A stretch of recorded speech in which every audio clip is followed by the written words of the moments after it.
Heard a couple good things about this Elphelt character as well, right? You know, thinking about, okay, what were the characters that were kind of ruling the meta before, right? Before I took my little commentary break, you know, unfortunately, I am familiar with the Johnny. While I was on break, my friend, who's a Johnny main, was like, "Oh, let's play, let's run some casuals." It was not close, Jobber. I gotta tell you. No. But I have been thinking about this Elphelt character, right? You know, someone who, of course, does not have the privilege of DPRC, but now no one has that privilege, so maybe it can be a little bit more belligerent. But speaking of belligerent, we got Slayer on the other side, gonna be pumping out mad damage as per usual. Yeah, Slayer is public enemy #1 in this patch. He is the one that you hear all the discourse about on Twitter, right? Other characters, not too much. Slayer's taking the brunt of everyone's ire, and kind of for good reason. He might not have the greatest defense, but boy, his output and damage is absurd. And unfortunately for TerraMag, you gotta kind of go in on Slayer, right, with Elphelt. Exactly.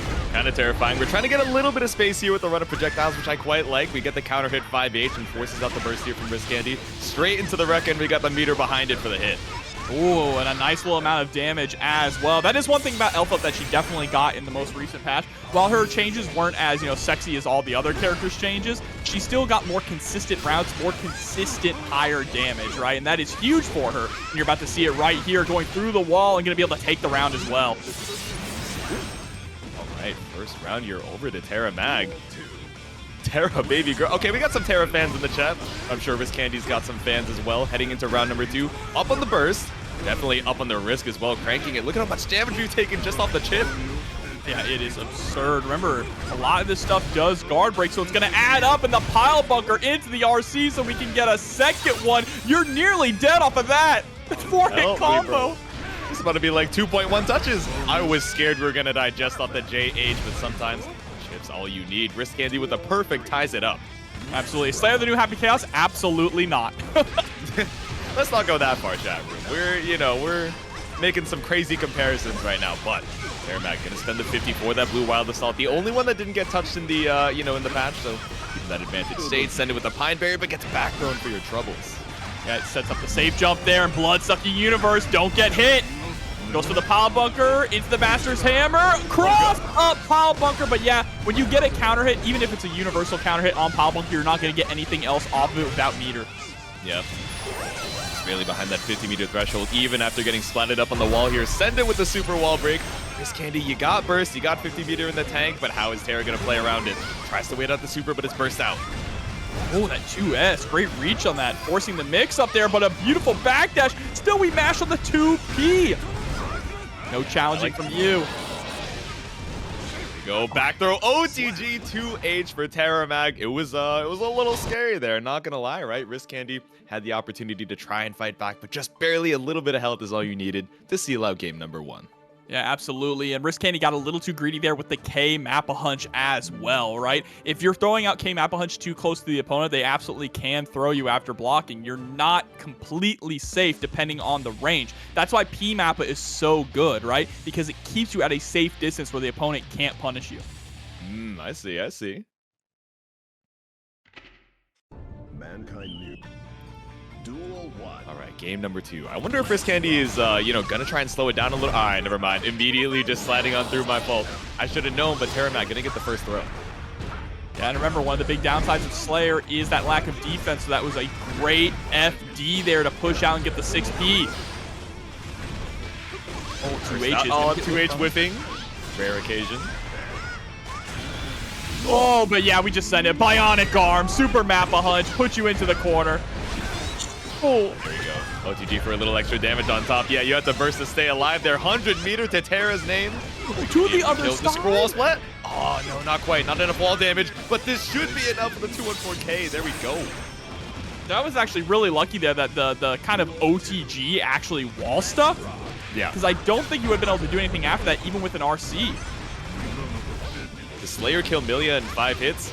I don't know if he's going to need that many is what I'll respond to that in chat with. But all right, send it with the safe ender on the Rekka here. 50 meters still available for Terra, but, you know, it's not a back throw, but it still kept you in the corner. Same kind of effector, but a big drop in the counter hit.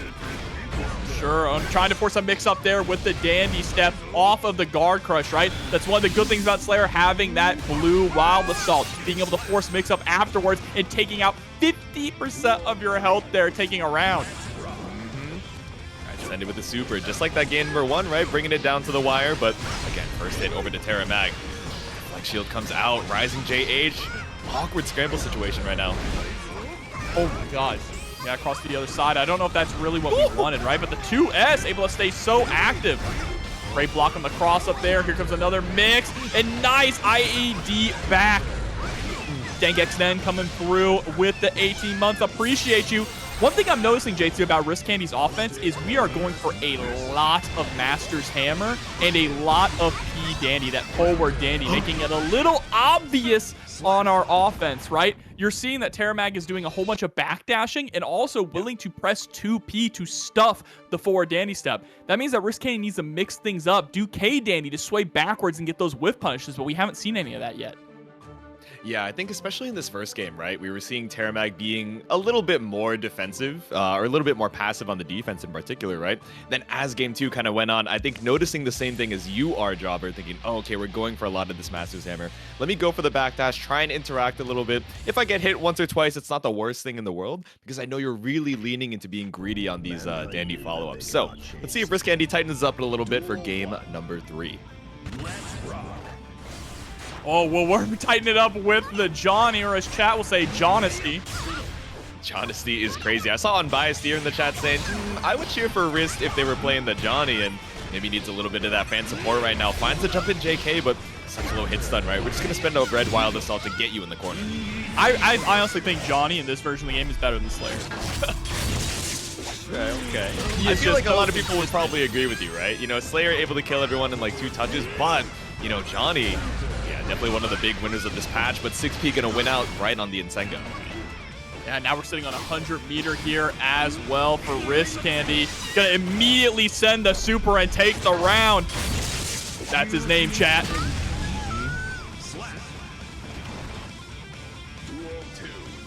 Alright, already off to a strong start immediately with the character swap right now. I think Terra trying to find their footing. Yeah, we see the awkward walk back, trying to, you know, vibe out what Risk Candy's looking for, but that's already 50% down. Oh my god, spiked out of the skies and the burst is blocked. Not the biggest punish that TerraMag could have got, but it was kind of an awkward conversion from so high up. Yeah, so high in the sky, maybe thinking, oh, I don't want to Rift Rekka right in their face to try and adjust for the air, but BRC 2P and gets the side swap confirmed for it too. Okay, Terra. Oh my god, Minty. The drink. Imagine if he hits you with the super and he just writes the drink.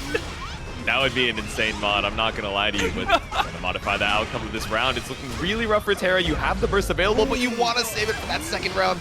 Still got to use it for your life here. 2H finds the counter hit.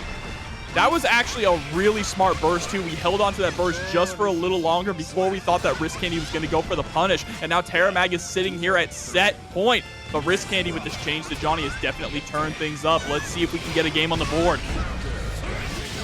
At the Pine Berry, but we're going to use the Flex Shield to try and look for a whiff punish here. Nice. Tricky space coming out from Risk Candy. Over the dash forward into the throw. Now you're in the corner. Instant overhead into the super. Don't think it's going to be enough to kill here. There might be a little too much scaling. We'll have to see. Yep, just a little too much. But that hard knockdown is going to be huge here for Risk Candy. Yeah, exactly. Oh, maybe a bit of a misinput on the, you know, round Sardoki, but still going to find the hit here, putting a game on the board here for Wrist. Yeah, and swap to Johnny, working out perfectly. I think that Johnny's just a little bit more consistent in neutral, right? Has farther options, can definitely threaten a lot more from farther away because just sending out deal and having that card in the air or on the ground is such a massive threat that the opponent has to play around. Mistfinder comes out pretty quickly, and if you're not careful, you're either going to be hit and convert into a combo, or you're blocking, and that's a guard crush for Johnny to just dash right into your face. Mm-hmm. Yeah, and especially with that dash, right? Being so much faster, it's a lot easier for Johnny to take that space, especially if you're letting them get away with a lot of these free card sets. But now Terra, I think, taking to the aggressive right now. Immediate burst coming out from Risk Candy for the corner, but ends up throwing you back mid-screen.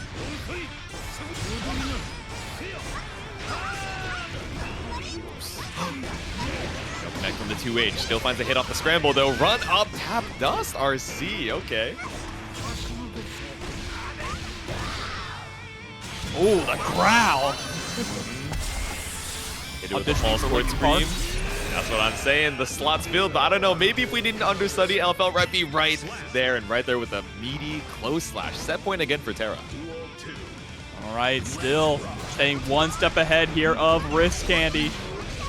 Love the blue wild assault to counter the deflect shield. Spending that meter for the meter, now just harassing here with the Pine Berries, that long-range 5H. But there's the knockdown. Wrist Candy, yeah, Terra tried to BRC out of the way, but that hitbox is huge on the guard crush. Yeah, spend the BRC for it. Not the worst tension penalty in the world, but it gives Wrist Candy so much time to pull up here. Who's going to get the 50 meter first, holding on to the FD, allows you to escape the corner, but still gets counter hit for your way out. With the Insenga, nothing found. Awkward to confirm off that last hit with the RC, so Wrist Candy off of the scramble. Moves around on the board. And let's see if we can catch up.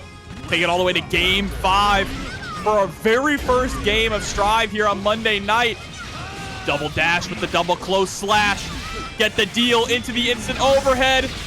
And now the Joker trick through the wall.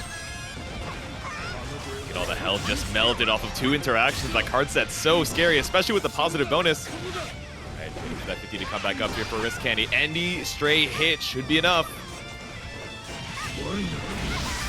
Oh, and there it is, the stray hit, all right.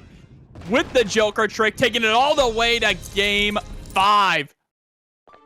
Yeah, such a safe buffer to send out as well, right? You're just looking for the connect on that far slash. And even though we had the burst, you know, we're playing this mini game of, all right, once you hit this far slash, are you really going to try and hard bait it? Or are you going to go straight into the super to lock me out of that opportunity? Because I think you're waiting for that burst bait. You know, there's a couple layers there. It's not just, oh, you should have used it while you had it.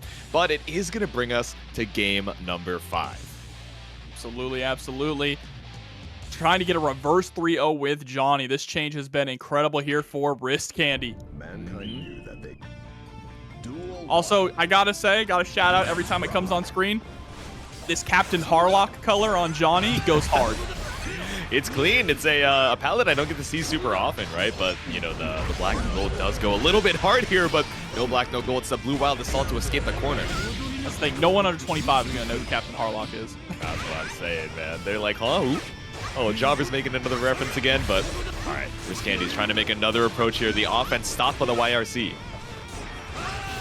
All right, again, just trying to poke that far slash into the heavy slash. Look at the distance that Wrist Candy is staying at. Even after the misfires, we go for the backdash just to try and stay in that range. And Cracker 21-22 coming through with the 10 months. Thank you so much. Thanks so much for the support. A couple months out from a year, but one more hit away from getting caught up in the corner. No, the instant air misfire, but the drop at the end there. You're one hit away from the wall splat, but gets caught up on the Pine Berry for your troubles. And there it is. Set point now for Wrist Candy. Yeah. Things have turned around like crazy. No, it's not C-Rack, all right? I can say it. Tom Kane. There's the 2H going on in. We got the Wrist Candy, we got the Saltines, and we got the counter hit far slash once again. Oh my god, the OTG pickup 2 off the counter hit. Straight to the Joker trick. Look at the HP. What happened? See, that's Slayer level damage right there, all right? Tries to go for the double overhead. Nice block from TerraMag. Candy bit off a little bit more than they can chew. Nice. I like the counter pro coming out from Terra. Looking to try and even up this health lead, but no, you tried to bait out a throw and got back thrown for your troubles. One more hit. 100 meters. The air clash is not enough. Wrist Candy brings it back with the reverse sweep. Yeah, that JD and the pickup is a weekly show. So Strive, or yeah, Guilty Gear Dual Strikers, I believe is what it's called, is going to look incredible as well. Just like this match coming up. All right, versus KingKoa. We got Geo versus A.B.A for this first one. Okay, just chilling with the down back. Maybe waiting for a parry, just sticking up the 2Ks, playing it super slow to start it off. And it's all about just going straight into that Jealous Rage. That's immediately when A.B.A becomes a threat. But unfortunately, we weren't in it for very long, right? And it was smart of Focus to use the burst, make sure that KingKoa can't get any momentum started. Yeah, exactly. Kind of a curious Jealous Rage there. You really didn't have a ton of gauge to work with, and Focus was, you know, doing really well just playing around it. Okay, you don't have a lot to work with. You have no meter behind it for anything crazy. Let me just wait this out, and if I get hit, now you're bursted into the corner and no, you know, low-risk way of trying to get more gauge back. But here's going to be a massive punish. Oh, no, we didn't get the super. That would have gone straight into the next round. Yep, so you're giving KingKoa another opportunity here, but again, playing so passive. Exactly. We're so far away from that threshold, right? You need just a little bit more of that gauge to try and get into the Jealous Rage, but I don't even think Focus is going to give you a chance to do it safely. Look, we're just waiting right outside of this corner here, trying to check you in case you go for anything too crazy. And there we go, 5H, the big boot. Finally closing out the round here. Pretty lengthy round number 1 as well. Yeah, right. I like the Focus coming out, or I like the patience coming out from Focus, right? You know, it can be so tempting when your opponent is so low on resources to pull up and you're like, oh, I'm going to get impatient, I'm going to end this round. But you have to wait for your opponent to make that mistake and not give them the opportunity to try and fight back. That being said, King definitely off to such a great start here going into round 2. Yeah, so much better than we were in the first round. Gets the cross up and the pickup with the 5K. And there we go, taking a round right back. KingKoa really playing just a game of extremes, right? So passive when we're in regular mode, but the moment that we enter Mohoraga mode, that Jealous Rage, we immediately turn up the dial. You got some gauge, but spent all the burst gauge to try and escape. Now we get a Jealous Rage activation, but how are we going to open up Focus with a neutral jump? JH is what we get. Again, backing up. Focus is trying to give KingKoa enough room to overextend and move forward, but even without having the life lead, KingKoa is just going to sit there and say, I want you to come to me. I want to play in a reactive way. Exactly. Oh my god, all the gauge in the world. It's the install. There we go. Still a decent amount of health here for Focus, but really with the damage that A.B.A.'s able to put out, could be one touch, but no meter behind it, so not going to get the super wall break. Danzai after Danzai after Danzai until finally you get the hit that you need. Oh, here we go. Uninstall sends the super. Focus was in the air and should be able to close this out with the wall spot, but the burst at the last second. KingKoa staying alive. Running was good. Finds the YRC, dashes up for the throw afterwards. KingKoa was so close to getting full punish for that super, but the burst coming up just in time and off of the scramble. King brings it back for game number 1. Yeah, such an interesting way that KingKoa was approaching, because with a lot of A.B.A. players, you see them constantly trying to gain ground, throwing out things like that 5H, right? Or going for the stomp. Over and over and over, trying to get close and put the pressure on you so they can kind of get those plus frames with the key grab. And of course, because A.B.A. builds up more Jealous Rage, the more active she is, even in regular mode. So playing so much more of just a stationary style, saying, I'm going to sit here and you can come to me, and then we can brawl it out. Exactly. Both of them, right, showing a good amount of patience where it's like, oh, okay, I don't want to overextend because you have no resources. Or, you know, when A.B.A. kind of has that halfway Jealous Rage, it's so tempting, especially in that first round that we saw, to go, oh, okay, I'm going to send it, I have the screen space, and I'm just going to open you up and bank that I can do it. Sometimes just slowing it down, right? Making your opponent think, okay, just because they have enough Jealous Rage doesn't mean they're just going to spend it and send it all. Maybe just a little bit of patience to throw off that cadence. Yes, absolutely. Very well put. But let's see if we can keep that cadence up. Duel 1. All right, Focus got this. I mean, they were looking strong in that first round. Let's see if we can focus up for, you know, enough to tie it up here in game number 2. Immediate Blue Wild Assault to just get a little bit of Jealous Rage from KingKoa.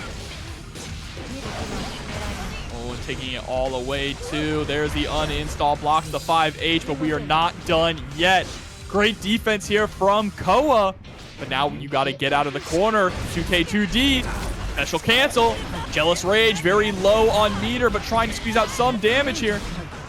Sent it all. Gets the uninstall, but it's not enough off of the refund to put you over that threshold. BRC back, instant overhead JK. There we go. Trying to look for that throw bait, or that burst bait rather, but still gets you with a cross up. JK. All right, solid round there from Focus. Has to keep the focus up here if you want to tie things up. 1-1. And now KingKoa getting aggressive even in normal mode. Sending it. Okay. Just a little bit of Jealous Rage left. Are we going to go for the uninstall? No, we're going to bet it all. RC on the intertwine. It's fine. You keep the corner here. Focus does have burst available, but really not a lot of health to work with. I imagine you try and save this for round 3. 50%. The BRC overhead is crazy. There's the wall break positive bonus now for Focus. 5H full confirm, but KingKoa had to spend the burst there, right? It's the only way you're going to stay alive. After that 5H, we're absolutely going into the super. It's not going to matter, though, because the flip kick is going to close it out. Yeah, that was scary, right? When the roundhouse just barely didn't reach, but still had enough health for the scramble. Ends up putting yourself in the corner for the cross-up, and now we got one apiece. The faces that Paracelsus be making. I'm just saying, man, he's eternally wedded to a freak. I understand. He's seen the horrors of the world here, and he's about to see this game number 3. And it mellowed him out. That's the craziest part. Yeah, he's like, whatever, man. I'm over it. I got used to it. I'm not going to fix it. That being said, I'm going to try and play a little bit more patient going into round 3, right? Or game I 3, love rather. that so many character arcs and strive is, what if we were just chill? You know, what if we just chilled out a little bit? Eddie, Paracelsus, inevitably Raven if they ever put him in the game. That's what I'm saying. That's why I'm so curious what they're going to do with Venom's story, right? Because he already chilled out. He got the bakery. He's got the bread. But we're looking almost dead here on KingKoa's HP right now. One more touch from Focus, especially with this positive bonus, just waiting out that Jealous Rage. But this is rough. Oh, tries to go for the DP, but it's a swing and a miss. Ends up spending the burst just to be a little more aggressive. Just trying to solidify this first round here. Ends up getting anti-aired. The wiggle on the key is so nasty, dog. Yeah, but now you got to figure out how to open up the door here that is Focus's defense. DP, full confirm. But no, we didn't go for the spiral arrow.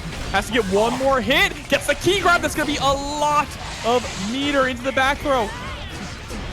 Back throw, uninstall, got a little refund here, just gradually getting a little bit of Jealous Rage meter off of the block string, and just enough for the blue wild assault to install too. One more hit could be it. 50 meter available for KingKoa. Oh, it went for the RC to uninstall safely, but still ended up getting killed by the 2K. That was a nearly stolen round. Pure robbery nearly from KingKoa. Casper said, Focus, what are you doing? Yelling like the Breaking Bad meme, but as soon as they won the round, they're like, no, I wasn't even worried. I was just playing it up for the cam here. Once again, yeah, the spinning dog kick, once again, taking over 50%. All right. He opening up this Jealous Rage and all this offense for KingKoa. Wake up first. Arakune come in with the assist. Yeah, and in the Jealous Rage, right, you just have so much room to pull up with the uninstall. Look at how much we got off the refund, right? Because we started at basically full meter. Oh, and then the BRC. Fuzzy is going to connect, but no conversion off of it. Instead, runs right into Keeper of the Key. This is a win con for KingKoa. You can't mess this up. I thought... And there it is.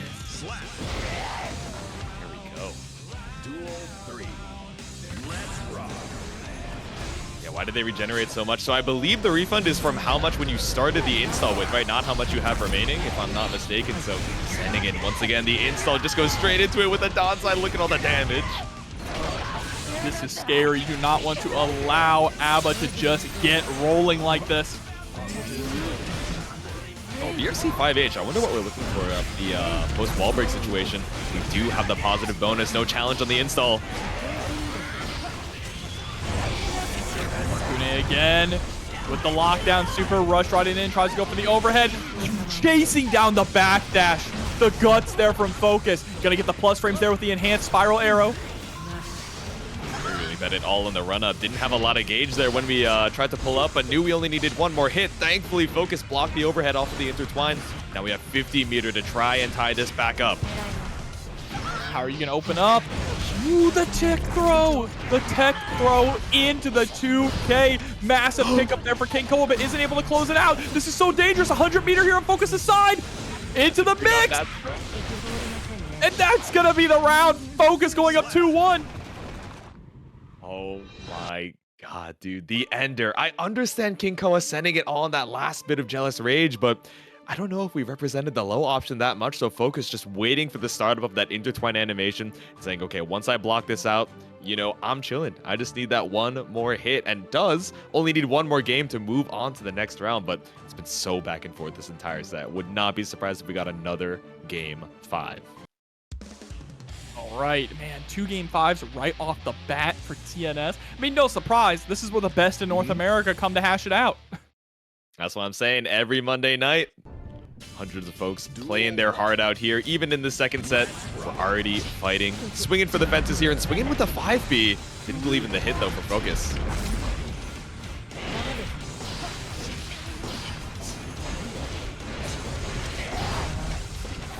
right? Uninstall. Nice dash up throw there from Focus. Able to actually get a punish. Wonder what KingKoa was going for in that scenario, but the backdash into 2K, beautiful, as well as is that 5D. We got that 2K roundhouse once again. Cleaned up with the cross up, yeah, 50 meter, no! But the momentum, maybe just a little late on the RC for that routing, but still focused in such a good spot. All you gotta do is run up for the throw. And now all we have to do is close out one more round to close out this game. Focus hitting on full burst as well, so has a little bit of the upper hand. Don't want to allow KingKoa to get started. Yeah, now that A.B.A is in Jealous Rage, that's the time to go in, right? You go in, make sure that she exhausts her meter without having to run offense. And spends the burst when we are uninstalling. Questionable choice, but Focus still in the lead. Yeah, trying to keep that meter situation good on the Jealous Rage, but that uninstall, right? Getting us so much of a refund. 50% still available for KingKoa. Baited on the throw. PRC to stay safe, but still tried to match back afterwards. Now it's one more hit for Focus. Oh, whiff throw, and there it is. Focus gonna take it 3-1 over KingKoa. KingKoa was turning things up, turning the temperature up more and more as the set went on. A lot of characters. I love that Joe Brownie came in the chat and said that they bet it all on Tenack, so that even if they lose, they still come out on top. That's crazy work, man. You're hedging your bet. You gotta believe in yourselves. Believe in the us that believes in you, Joe, okay? So true. Mr. Brownie. Tampa, Gurin, Brownie. Joe Brownie, win this and I won't eat a brownie tonight. Your brotherhood will be spared. All right, well, you got your family on the line. I don't make the rules, man. How are you gonna turn out a brownie? What kind of brownie, though? That's the real question. Let's Let's see. see. Ramlethal Valentine up against Jacko Valentine. Let's see, a battle of the hearts. Not quite February, but it is game number 1. Gonna get the hit with the Dauro here, but still we challenge immediately with the counter hit 2D. All right, that's one minion down. The air-to-air situation with the trade here is actually going to get rid of the other minion.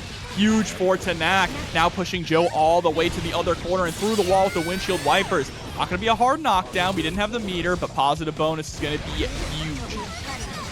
Rekka, Dauro. Now we send it with the red wild assault. Joe Brownie holds on to the burst here. Still not. Oh, never mind, my fault. I should have known. Windshield wipers gonna wipe the glass clean here for round number 1. Oh, okay, Tenack just standing there waiting for the inevitable air dash from Joe Brownie. Now put in a compromising situation. Sandwich between Jacko and the minion. There's the throw. Set up another one. Okay, takes to the skies here. Tries to summon another minion, but Tenack has been really good about challenging, whether it's on the minion toss or even just trying to summon at this awkward mid-range, right? Of course, Ramlethal, bar slash, 5H, so many good ways to challenge, and now we're seeing Joe Brownie go for the defend command to try and make Tenack a little bit less comfy doing that. For sure. Oh, and the flip in PRC into the JK. That was an expensive way to open your opponent up without comboing, but it ended up working out. Now taking Jacko out of the corner. That is really unfortunate here for Tenack. Are we going to feel like we're forced to spend our burst to stay alive? No, we're just going to go for the back throw. Much better decision. Back throw, my beloved. I understand. At first, I was thinking, oh no, is the run under, you know, just going a little bit too deep for the combo? And then I realized probably trying to give yourself a little bit more room to, you know, extend the combo, give yourself a side swap, build up a little bit more meter. But because you had the burst available, that was almost terrifying for Tenack. Terrifying indeed. But let's see if Joe Brownie can bring more fear. I mean, you can put your opponent in fear, but you got to close out these games, right? Can't let the fear overtake you just yet. Game number 2, we got caught by the tipper of the 2D, but awkward confirmed there from Joe Brownie with the jump forward dash out there.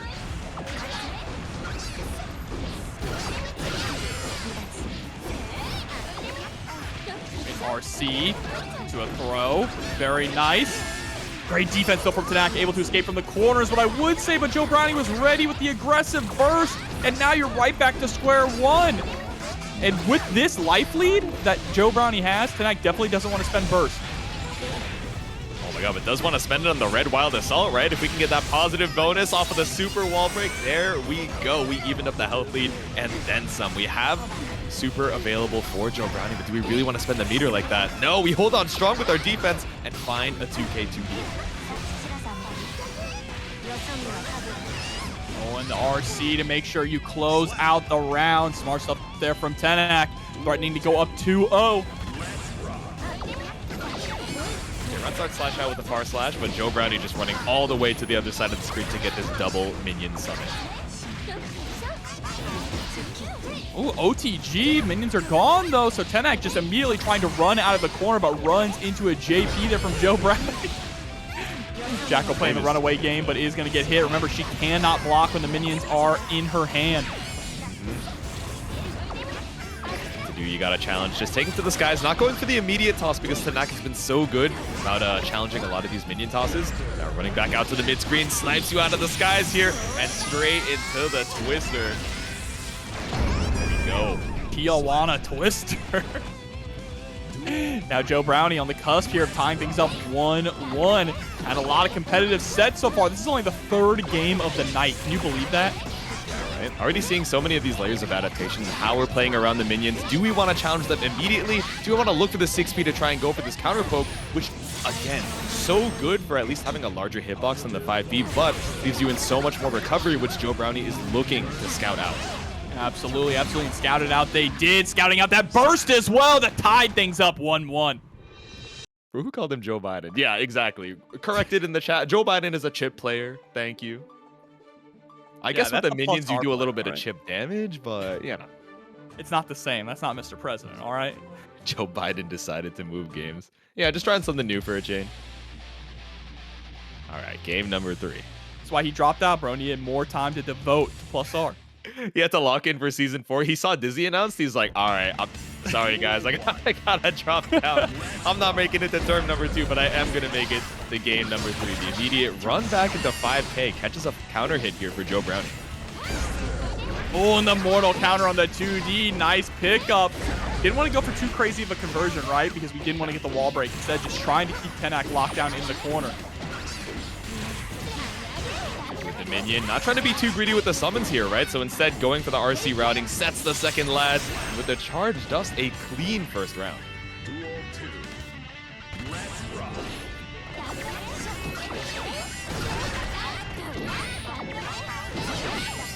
Sage, send the minions. The counter poke in the 2K looked a little goofy there. I'll be real with you. Extended hurt boxes be damned. Extending the counter hit 5H all the way across the screen. Yeah, nothing goofy about this wall break here. Gamma Ray blasting Joe through the wall. Science for the wall break. Run up, double backdash. Neutral respect, neutrally assured destruction, though we set up a summon. Falling JK. That was a very scary burst there for Tenack, but it ended up working out. Now just has to find one more touch, one more throw. Anything is going to be able to put Tenack up 2-1. But they got to watch out. Getting mixed up and crossed up. And Joe Brownie takes the lead. Nah, I got hit like 5 times, bro. I did not block a single second of that sequence. I got to be so for real. Joe Brownie. All right, breaking the time, pulling ahead, and just needs one more to move on. Yeah, Joe Brownie on the cusp of losing a bunch of channel points. Wait, forgot. So for those of you just tuning in the middle of the set and asking, what the hell is Jobber talking about? This dude, Joe Brownie, hedged their bets and went, yeah, I put all my points on Tenack, so if I lose, I still win. We were like, huh? But if you win, you lose. That's what I'm saying. That's the worst part about it, but I don't know, maybe Tenack got a little bit more wind in their sails, going up for the dash 6P to challenge the falling minion drop.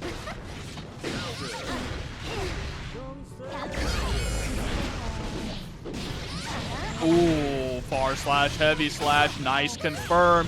Joe Brownie, of course, holding on to the burst. No reason to spend it when Tenack has that much of a lead. Tenack dealing 10 million damage and now has 50 meter in the bank. Didn't even need the RC post dust, right? You just needed one more touch. One round away from tying it up.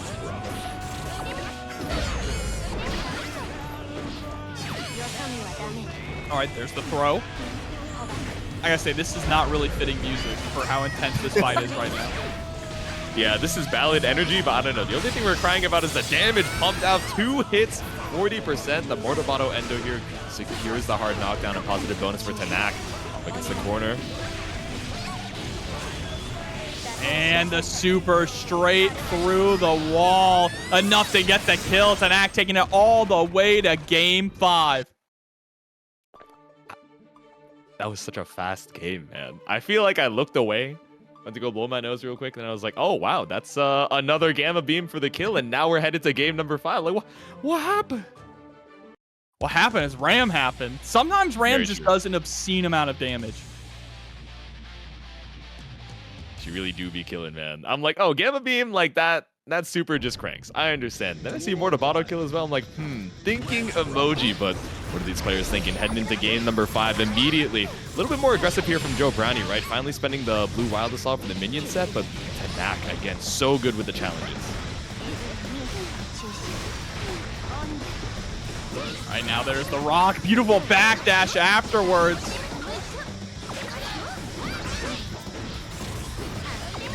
All right, fast RC. Yep, fast RC minion set. Such a strong tool for Joe Brownie. All right, first down, 50-meter apiece. Joe Brownie, such a big life lead here. Trying not to be too greedy with how we set up the minions, knowing that Tenack's been so smart about challenging, but with 100-meter, you got RC, you got throw. It's all good if you got PRC behind it. Now Joe Brownie, set point, burst advantage as well. All right, I believe in Joe Brownie. Getting the 6P, set up the minion behind Tenack. And this is not good. Counter hit on the 2D. Just bouncing off the wall over and over. Doesn't go for the wall break. So smart, but we could have gotten a kill on the wall break into super, though. Yeah, I was thinking the corner, you had all the meter in the world, probably lethal as well, but Joe Brownie may be playing with his food a little bit. No, man. Oh, and there it is, coming down right on the dome. Joe Brownie with the We got the A.B.A versus Potemkin. Mog Monster goes so hard. I'm not going to lie. The energy Shampoo Goblin's got going on right now, I'm excited to see it for our next match. He's mogging. LP's mogging him. Oh, and they got the matching color palettes too. I see. We had the matching White yellow, but Wild. you had to start it off with the White Wild Assault. Like it was never nerfed. It's just like good old times. Oh, it's bad times right now, though. One thing about A.B.A is she can definitely just run haywire all over Potemkin. But we're going to slide right on in. Buster! That's number 1. Count him. All right, first out, so much in the Jealous Rage, but yeah, Shampoo Goblin immediately taken to the offensive here, right? Just trying to run down that install, the double Garuda, no challenge from Goose. Oh, gets caught in the hell of my baby. White Wall Assault again, that's -3, and we use the armor on the Hammer Fall to go right through and take the first round. Yeah, tricky little RPS situation here, right? Yeah, you can take your turn, but you're going to get a Hammer Fall for it, especially at that 1 HP. Scary to try and challenge, but have to fight your way back out somehow. Spend the Donzine, we have so much more bar left. Oh, and the 5D into the PRC. I like that a lot. You get the wall splat into the key grab. That is nearly max Jealous Rage. Huge win con for Goose Lover. Take to the skies, the super jump, J8 straight into the super. All right, send it for Goose Lover here. Even with the pot HP with the guaranteed wall break damage, that's the kill. Yeah, very clean kill. Just 2 overwhelming rounds, but Shampoo Goblin is coming into this third one burst positive. Oh no! Oh my god, your burst! Oh, your health bar on your back! We're losing everything right now. I'm not gonna lie to you. Stop by the doctors, but this Kope is taking everything straight out of the wallet right now, taking all the HP with the Garudas. You have to spend all the meter for the FDs, but it's double 5D for the perfect. Shampoo Goblin, you are a demon. Double 5D is crazy with no meter to back it up. I didn't even love notice the meter situation. I'm not gonna lie. That's a bold choice. Like you had the health to do it, right? So it's not the craziest thing in the world. That being said, it's like second or third craziest thing in the world. Why did you do that? Well, you know, I think that 5D has a tall enough hitbox that if they tried to jump out, they would have been forced to block, right? In a situation like that. And I can see that, not trying to go for the low where they could jump away, or trying to go for the Potemkin bust or the Kara pop buster from that far away where they could jump again. Oh, So 5D, I see. Clean play. Duel 1. Let's rock. All right, round start scenario. Trying to go for the stomp. Stomp again. Yeah, I like the immediate use of the intertwine there. I would assume that gets you airborne fast enough that Kara Potemkin Buster is like not a worry. And also it leads you into a really favorable RPS situation, right? But pulling up 50% meter available, but now you're holding block strings on your install. Look at how much Jealous Rage we're losing. Oh, no. Hot Buster, toss you into the corner. They threw their chair on stream. They were not meditating. Is that Shampoo Goblin or Goose Lover? I would assume the former because he's playing like someone who throws a chair. You know, one of the underrated things about Potemkin that Fab was showing off is if you get a wall splat with Potemkin, you can go into Heavenly Potemkin Buster and it doesn't break the wall. Heavenly Pot Buster always brings them to the center, and then he tosses you into the corner, which means you can hammer fall in and put more pressure on. Wait, that's kind of godlike. If you don't want to break the wall, you just keep that corner pressure. But speaking of, right, corner pressure with the intertwine, double 2P, 2P. There's a couple of risky ways to try and call that out, but yeah, it's definitely a high committal way to try and escape the corner. Shampoo Goblin, they're just going to try and leverage the HP right now. I like it, trying to be aggressive. Got to watch out for those Mega Fists. That Kara back Mega Fist. Oh, nice. Blowing up the 6P startup, it looked like. Straight into the Jealous Rage, and that's going to be a round here for Goose Lover.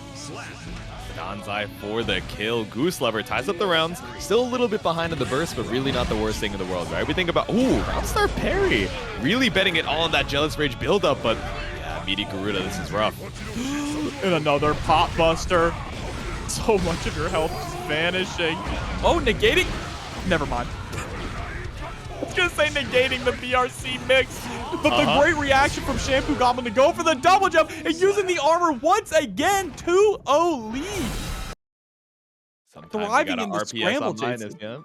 You gotta send it. You got the armor. Your opponent is constantly trying to challenge, and you're like, all right, let me try and condition you to chill back here in the corner, even on my own minus frames. 2-0 for Shampoo Goblin right now.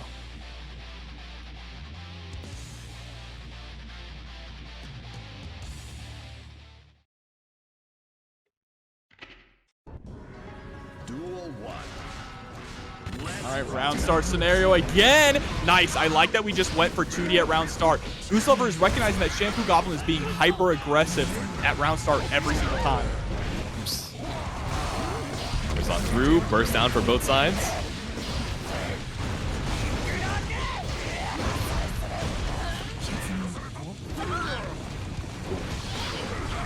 Keon block right in front of your face. Fields you a little bit of meter, but at what cost? And speaking of cost, we got that tier 1 coming out from Spitman 5K. Thank you. Jobber Mullet Fan Club. +1 member. I'll tell you. I appreciate that. Thank you. Oh, man, the fear. I just feel the Pot Buster in my bones. When's it coming?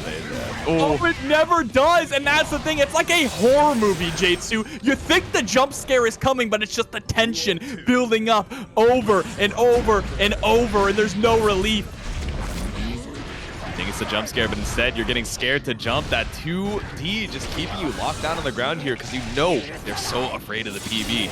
Strike after strike, but now Goose Lover so healthy on the Jealous Rage.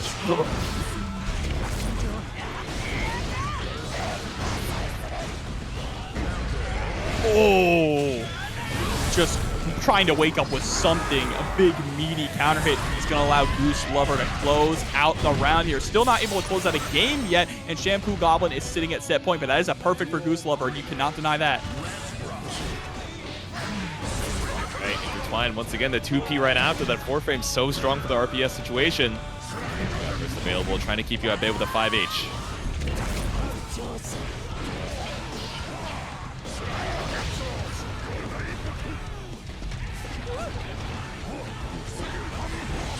Oh, the backdash getting caught. Oh, flick, not gonna hit. That allows Goose Lover to escape here from the corner. R slash hitting his mark. Oh my god, we're just playing footsies now. There's the big counter hit. RC, you're dead. Wrap it up. Shampoo Goblin with the hammer fall sends Goose Lover down into the loser side. The first 3-0 we've seen this evening. Not for lack of trying, but damn. Raven, actually. Bring Raven back, man. Bring him back. Season 5. We need a Season 5 with Raven. Yeah, we'll look ahead a couple of years, you know, maybe put him in one of those slots, but until then, until Raven finally arrives, we got Eno versus Ramlethal for our next set. Oh, and getting the burst out early. I mean, that was a compromising situation, right? SQ keeping you juggled so high up.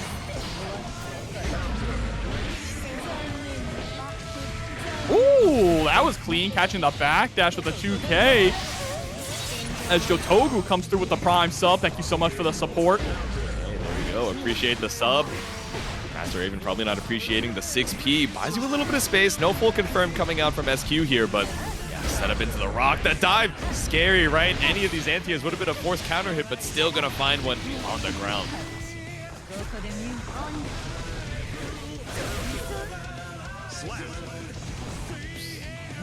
Very well placed there from SQ. Still staying in charge, in control of the situation, even when Master Raven is able to get a few licks in here. MLAJS, no catch from SQ. On the blocks right now. Deflect shield. Oh, kicks you out of that JD attempt, but the JK behind the back, the pickup 2 into the H. I'm sorry, I guess. I got you moving a little too crazy. What? That was same side? Oh, trying to go for the 2D. The trade there is going to work, but the BRC backwards. JP, what a crazy pickup from SQ. Gamma Ray's going to not be able to kill because it didn't break the wall. Minute of fall damage here. PRC off of the HCL. We avoided the rock, but 2K stops you in your tracks. Game number 1 to SQ. All right. So SQ, I mean, SQ is one of the regulars in top 8, right? So if Master Raven can take SQ down, that's going to be a pretty big upset. They had a lot of good ideas coming through with the Eno, a character you don't see as often. So I'm excited to see what this next round is going to bring. SQ pretty good at Strive. Yeah, I suppose she's okay. I suppose she's, you know, somewhat decent at Guilty Gear Strive. At least for the PlayStation, Xbox, and PC systems. I guess now the Switch, too, is on the horizon. Trying to switch it up here after the burst with the note, but still SQ just holding on strong to the pressure. You're so close that really didn't have enough time for the note to build up a ton of hits, so just going to scramble with the 6B right after. I like it. Oh, trying to go for the 6B, just a little too far away, and catching the stroke with the 2S. Great reactions from SQ, closing out another round.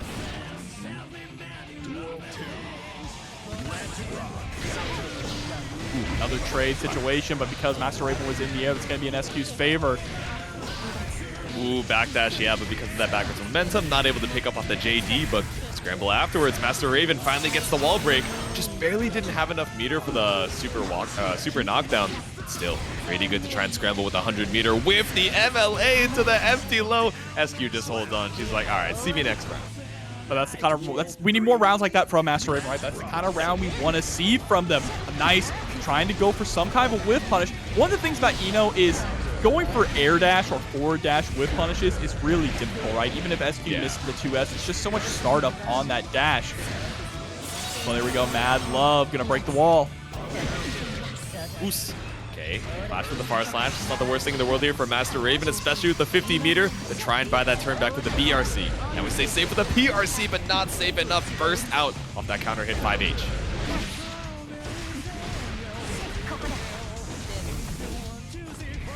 With the K-dive. For something here off of the 6P, but still one more note, one more hit for Master Raven could be enough. Do we get the pickup here off the anti-air 5P? That was clean. Routing into the 5H ground bounce. Dude. And getting a game as well. Master Raven popping off. Yeah, we saw that, you know, pick up in that first game, right? Off of the behind-the-back JK. I was like, okay, we're kind of cooking, but it wasn't enough to kill. But still, Master Raven able to hold on in these clutch situations, get the most out of their confirm, and be able to tie it up here against SQ. Let's see it, game number 3. I like it. I like that this is going the distance here. Would love to see a game 5 if we can get there.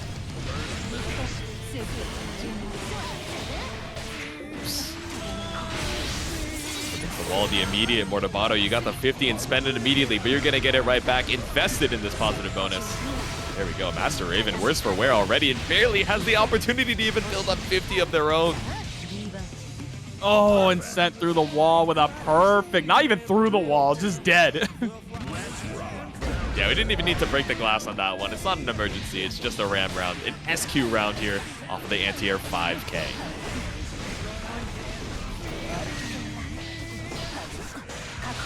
And there's the throw. No OTG, just goes for the empty jump into the low. And gate stroke, RPS with a jump back dive. Got to go for the anti-high counter poke there. The 6B gets caught up on that 2K. Oh, PRC. Nice escape there from SQ. We were one sword short, but it didn't matter. Still able to get the knockdown and get the round as well with the 6H closing that out. Damn, SQ really said, I don't need both swords to kill you, to knock you straight out of the skies. All you need is the fly swatter, and one more hit, and one more game moves SQ on to the next round. Yeah, now just got to keep up this pace. Master Raven has been doing a good job keeping up, but the question is it too little too late? Does SQ have too much of a lead at this point? Can Ramram's Earthquake hit you if you're in the air? One, I've never heard someone call her Ramram, but she is a little sheep-coated with the blankie. That being said, I think if you're a little bit off the ground, it still might be able to catch you. You guys can fact-check me on that one. But we're checking the approach. Again, this far slash is catching out these low hovers so often. Ram is the kind of thing that Elphelt will call Ram. Very true. That's a Valentine nickname. Oh, I thought it was going to be the pickup off the second HCL. Now we're seeing the side swap into the corner. So unfortunate. All that momentum that Master Raven had lost with that drop, and now SQ is trying to steal it all away. Gets caught by the sword and is going to go through the wall into set point with the Mortabato. Dude, the behind the back, the dash under sword toss, the explosion puts you back into the corner. SQ, dog. Can't be hitting people online with this. That's too much. Chucking rocks, too. Yeah, right? No paper, no scissors required. We send it with the 2K2D. Okay, backdash on the Rekka, but still gets caught out with PRC throw. Close range rock there. Just stealing the turn back over and over. Nice forward dash. Master Raven does get caught by the 2S, sends out the burst to try and stay alive. Ooh, yeah, the high hover, not going to try and go for an empty low. Shenanigans here, just go straight into the JH. Finds a hit, but really lacking on the damage here against SQ. Only needs one more hit, especially with the meter behind it. Ooh, and there it is. Chopping off the legs with a 2S. SQ is going to... MFCR versus Ordinary Magician. TNS's own MFCR up here against Ordinary Magician. So let's see how Ordinary Magician is going to play in this matchup. Of course, we know that Leo traditionally struggles against characters who have decent zoning tools, right? That's kind of his only downside as a character. But with things like 2D, with things like Heavy Fireball, those are going to be good options to help shut down these cubes. We see some of that fireball clearing out some of the cubes, but yeah, the arpeggio, those arpeggios got a real high frame rate on them. I don't remember them being this high quality, I'm not gonna lie, but we send the shadow cube, rainbow cube as well. We got all the colors of the rainbow here for Ordinary Magician. Yeah, I'm not used to seeing them move so slow. That's the thing, because now, see, look at them going so fast now. Now they got the motion blur on them. That's what I'm used to. But the YRC, BRC back, send it with the... What's going on, man? It's okay to have resources. You know, we can like... You're not forced to use them immediately. Uh-oh. You're dead. There we go. The cross through. Playing with the food a little bit here. Round number 1 to MFCR. Oh, an Ordinary Magician representing the UK? Ooh, there we go. Phoning in. There we go. We got the gold cube. Clean pickup here. All right, we got double teleport on deck 2. 50 meter about to be on board for Ordinary Magician. Oh, but the 2D, the greatest footsies tools known to man. Great block of the run through, but isn't able to block the back turn S. Gets caught on the backdash with the back turn K. Yep. Set the H boom. Waiting for it. MFCR builds up the 50. Challenge with the 2D. Oh, that dash block was crazy from MFCR. Right. Ooh. There we go. Caught up with the tap dust. Obscured by the arpeggio. All right, search the deck, draw some cards. I see that mana regen card and the auto draw. This is the strongest combination of cards for that man. There are no weak cards in my grandpa's deck. Minty's saying, I've never seen a Magician mash. You ever seen Mashal? You don't rock with creepy nuts like that? That Blink Bomb Born? But we're sending it with the cubes. Once again, the arpeggio talking about all this music. We got double TP, but we got double TP coming out from MFCR. If one doesn't work, let's do it twice. I don't know, man. Yugi somehow mashing those cards onto the field. You know what I'm saying? Hey, man. He just sends it. He's got the protagonist energy. But, you know, sometimes we got to go through the hero's journey before the rise is the fall. MFCR. Game number 1. Leo giving some Celtic Warrior vibes. That's what I'm saying, You know what I'm saying? He's giving that Joey Wheeler. He's the Joey Wheeler of the Three Kings. That's crazy. Where I don't know if MFCR would. I'm trying to think of how he would respond if we called his main the Joey Wheeler of Strive. I think he'd rock with it. Joey is secretly OD at dueling, okay? Just saying. Just saying. He had Merrick beat, all right? That's if it true. wasn't for that just dying, just literally dying before playing his card, he had Merrick beat. He was about to take out the big bad. Yeah, if it weren't for literally being sent to the Shadow Realm, you know, we'd be all good. But I don't know. MFCR trying to send this dude down to the Shadow Realm immediately. Early wall break. MFCR's taking the Lincoln Park right now. Bro is exposing the Ox. Oh, but the 5D. Bro about to hold this emptiness machine. Here we go, sending out the super, but still able to draw a card and blocks the run through, but not the overhead. There you go, guard crush off of the axe kick, cross through. Blocking the high, finds the reset here, grabs the cross up. And now searching the deck for some more cards. On agreed. Oh my god, they're bouncing. As well. Oh my god. Yeah, all the cubes in the world trying to go for the dash block here, but Ordinary Magician catching you out with a 6H. It's more than enough to wall break and kill. He tried so hard, got so far, but J2 in the end, it did not matter up against the cards that Ordinary Magician had in hand. Up against the corner, you have a lot of mana, so dropping the shield isn't going to be a concern for right now, but what we're really concerned about is this hard knockdown once again. MFCR, 50% already taken in the first 10 seconds. And we don't have the best cards in hand, right? It's just a bunch of basic cubes and then one guard crush card. And now there goes your mana. This is not good here for Ordinary Magician. Yeah, this is kind of one of those rounds where you're probably just going to have to give up. Yeah. Yeah, you hold on to the burst here. You're not trying to be a hero, especially with 0 mana in the bank. You're waiting for the recall, man. It's all good. Still in laning phase right now. Send it. Sniping out with the cubes. Oh, no. This dude got to play the Deadlock tutorial. He got caught out once again off the burst. Send it with the Flaming Spear. Howling Metron doesn't help.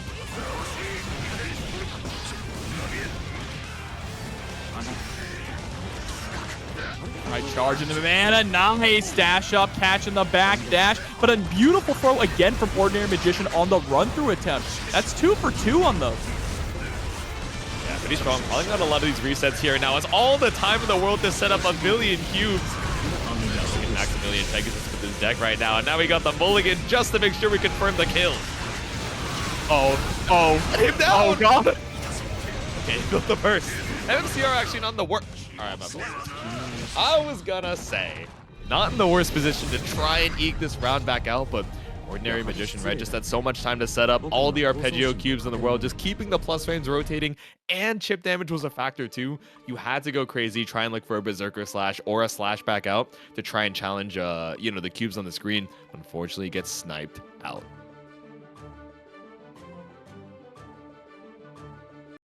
Right, round start though, 1-1. How's it gonna play out here? MFCR's name, Monkey D Garp. That's crazy, bro.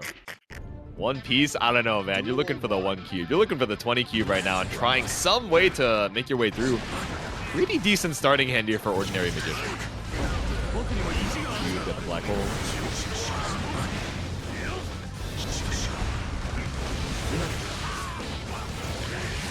Cube gets a dash cancel, pick up 2 off the rainbow cube. Oh, yeah, charging up his mana. Here it comes. Dark magic attack. Yeah, that was tricky. MFCR trying to look for the preemptive 6B to stop the cubes without, losing too much tempo. A little bit too early, got him counter hit and lost so much of his HP. An Ordinary Magician now taking the lead here. Up around on MFCR, but MFCR coming into this next one with... Yeah, okay. I like it. I like it. Violence. Oh, no. But again, it's like you said, Jobber. Ordinary Magician's so good about catching so many of these cross-throughs. Once again, baits out the DP, but this time ready for the Howling Metron punish. Ooh, patience. Didn't want to try to press another button, but does get tossed. 100 meter here for Ordinary Magician, so you could wake up with a super if you really wanted to. Yep. Oh, down the corner here, the delay on the back turn. Age, help. Bro, oh my god, your mana is gone and your life is about to be as well. Ordinary Magician smartly holding on to the burst there. Yep. Saving it into this round 3. 1 game apiece, 1 round apiece. We're even on the burst as well. First hit to Ordinary Magician.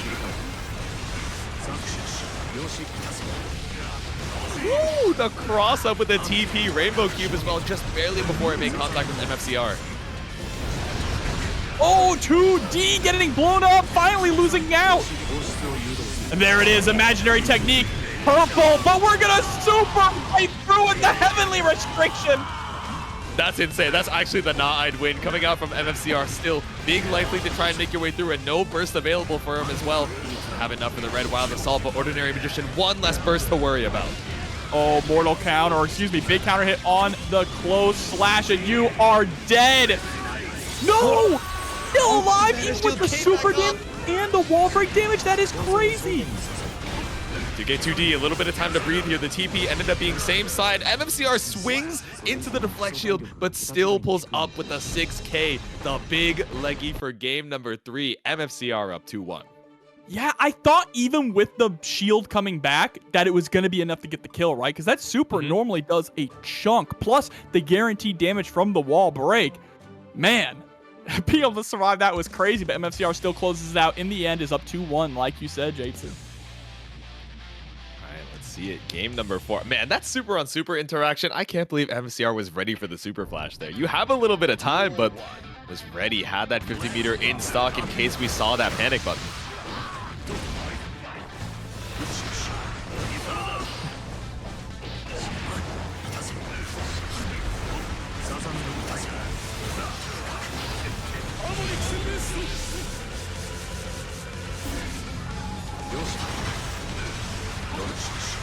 We are, we're stuck here for the time being. We're chilling, man. 70% already gone from MFCR. We send it with the SDP. He's like, all right, I'm tired of this patience. I built up a little bit of meter from getting hit, and now we're going to build even more off the counter hit. Back turn H. Yeah, hard knockdown is going to be huge here.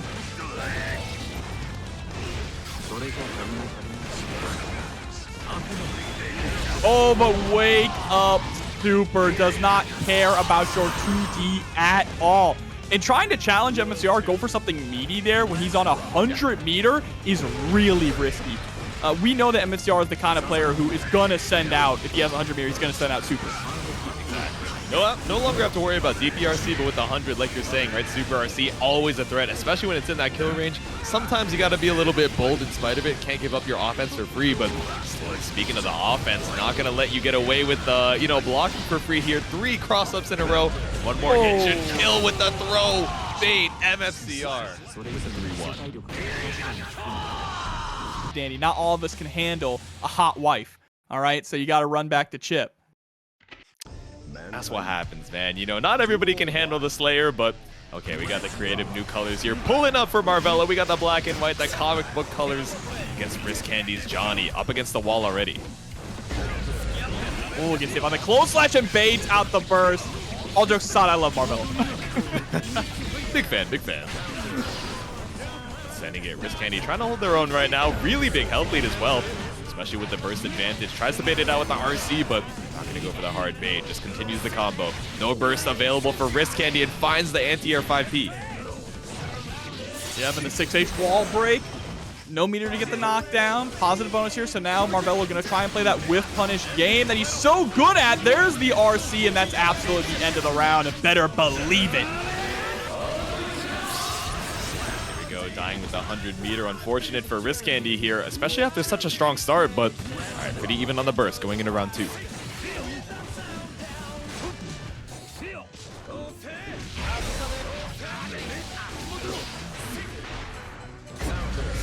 Ooh, far slash. Flipping the legs as well with the S misfire. Hey, staggers on the Rekka, catches you out, especially with the 50 meter behind it. We got positive bonus Chipp back online. Oh, gold burst. Time to ante up. We got the card set for all the corner carry in the world. Set it one more time. Threaten the instant overhead, but no. We shimmy back the low. Catches you with the guard crush. Nothing. Even with 100 meter going for absolutely nothing there in the corner was interesting. Now I'm going to go for a mix-up. Oh, we missed the...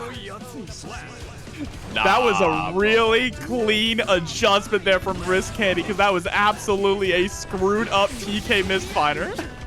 We saw the peek come out. We're like, oh, okay, anti-air 5P, question mark. Still able to adjust. Good knowledge in the clutch there, but Marvelo able to get an early positive bonus. Oma runs right into a 6P from Marvelo. Counter hit. We gonna spend the meter? Yeah, there's no reason not to. It's not gonna kill, but the hard knockdown puts us in check. Can we turn that into checkmate? Let's see it. Just waiting to build up that 50. Caught you out with a 2D. No burst to your name. The RC is clean, and Marvelo takes game number 1. Simple and clean indeed.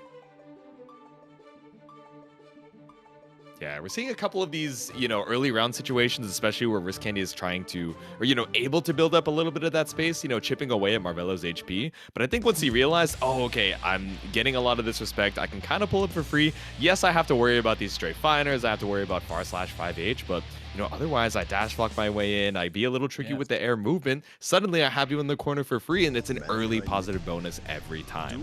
Yeah, and dash blocking your way in is going to be really important. Also trying to get those whiff punishes. Marvelo's always been so good at whiff punishing, and when Johnny whiffs, he whiffs a lot.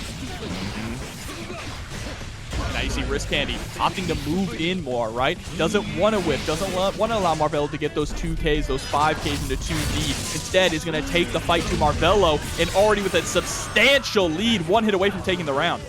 All right, I was talking on my smack about these early leads that are not converting into the... Oh, no. I didn't even finish the sentence. It can't be a commentator curse yet. Marvelo swats at the momentum so quickly, and like you said, Jobber, finds the whiff punish here. Just goes for the OTG to reset the corner situation, but Risk Candy with the back throw seals the round.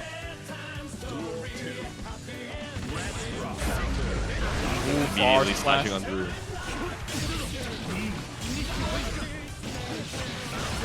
Man, that buff to Johnny's dash, it's night and day. Night and day how it changes. But this is night and day with the way that Marvelo is putting Risk Candy through the wall. Positive bonus on Marvelo's side. Gonna get mix-up potential here. Same side with the spinner Rooney. Now putting the pain on, catching the forward dash into the super. Is it enough to get the kill? Are we gonna RC it? No, we don't. Yeah, we saw the counter hit on the wake up from Risk Candy. I wonder if we messed up the PRC super input, but instead, we're going to get caught up in the Gamma Blade. Blade, rather, heading into round number 3.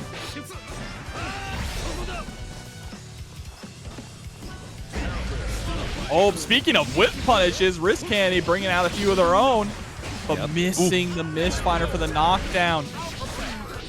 These are crucial drops, right? Even in any of these sets, we saw the action so, pumped up even from that first set, but especially against Marvelo, right? Someone you said who makes the most out of every single whiff punish. The PRC for the positive bonus. We're sending it straight through the wall. All right, YRC. Yeah, YRC on the misfinder stance is a pretty safe bet. You're going to get the pickup. Juggles it enough for the super as well. And just like that, Marvelo with a 2-0 lead. Hear me out, Risk Candy.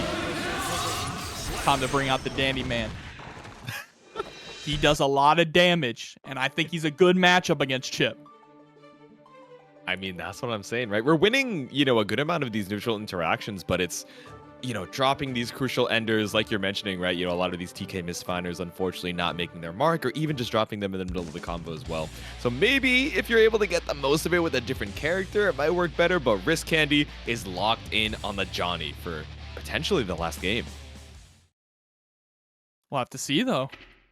We'll have to see if locking into the Johnny is going to be the right play. Would have loved to see a little bit of Slayer action, but I respect the decision of the players.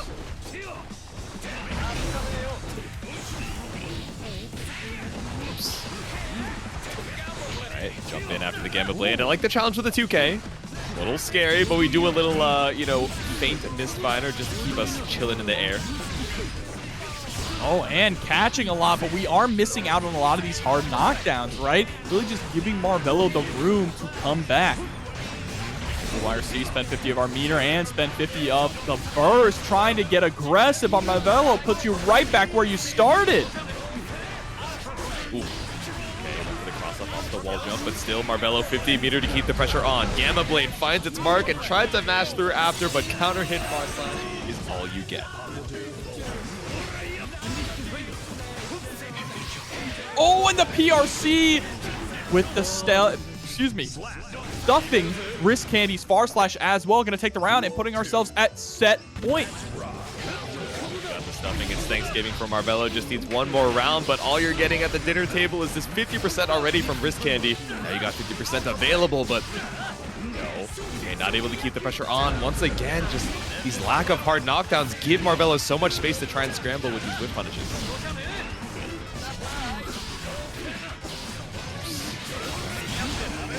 Running for the close slash, 100 meter to wrist candy's name. How are we gonna leverage it? No, the foot to the face, the JK, the cross of JH. Marvelo, there's one more burst between you and the next round, and wrist candy with a smart delay. TP has to RC on the super. This is the last chance that wrist candy is gonna get. You can't be afraid to whip anything here. Even a 6K dashes right into the 5H, and there it is. Marvelo takes it 3-0. $1.50 hot dog. The Costco hot dog. All right, Clone, you've won me over. Is clean, but $5? Inflation's hitting hard, man. I don't know, man. When me and Fearman pulled up to Costco the one time, it was still $1.50, but yeah. All right, top 8 qualifiers. We got SQ versus Cloned over here on the winner's side. Let's see it. Gotta pair that $1.50 hot dog with a chicken bacon, a double chunk chocolate cookie. I don't know, man. The Rizzler not doing so hot over here in the corner. He's trying to find a way to cut into the TikTok, but he's not going to get a chance on this one, man. This Gamma beam straight through the glass. That is a perfect to kick things off for SQ. He's too clean with it, man. The TikTok brain rot hasn't stopped her yet. We go for the IAD back JS.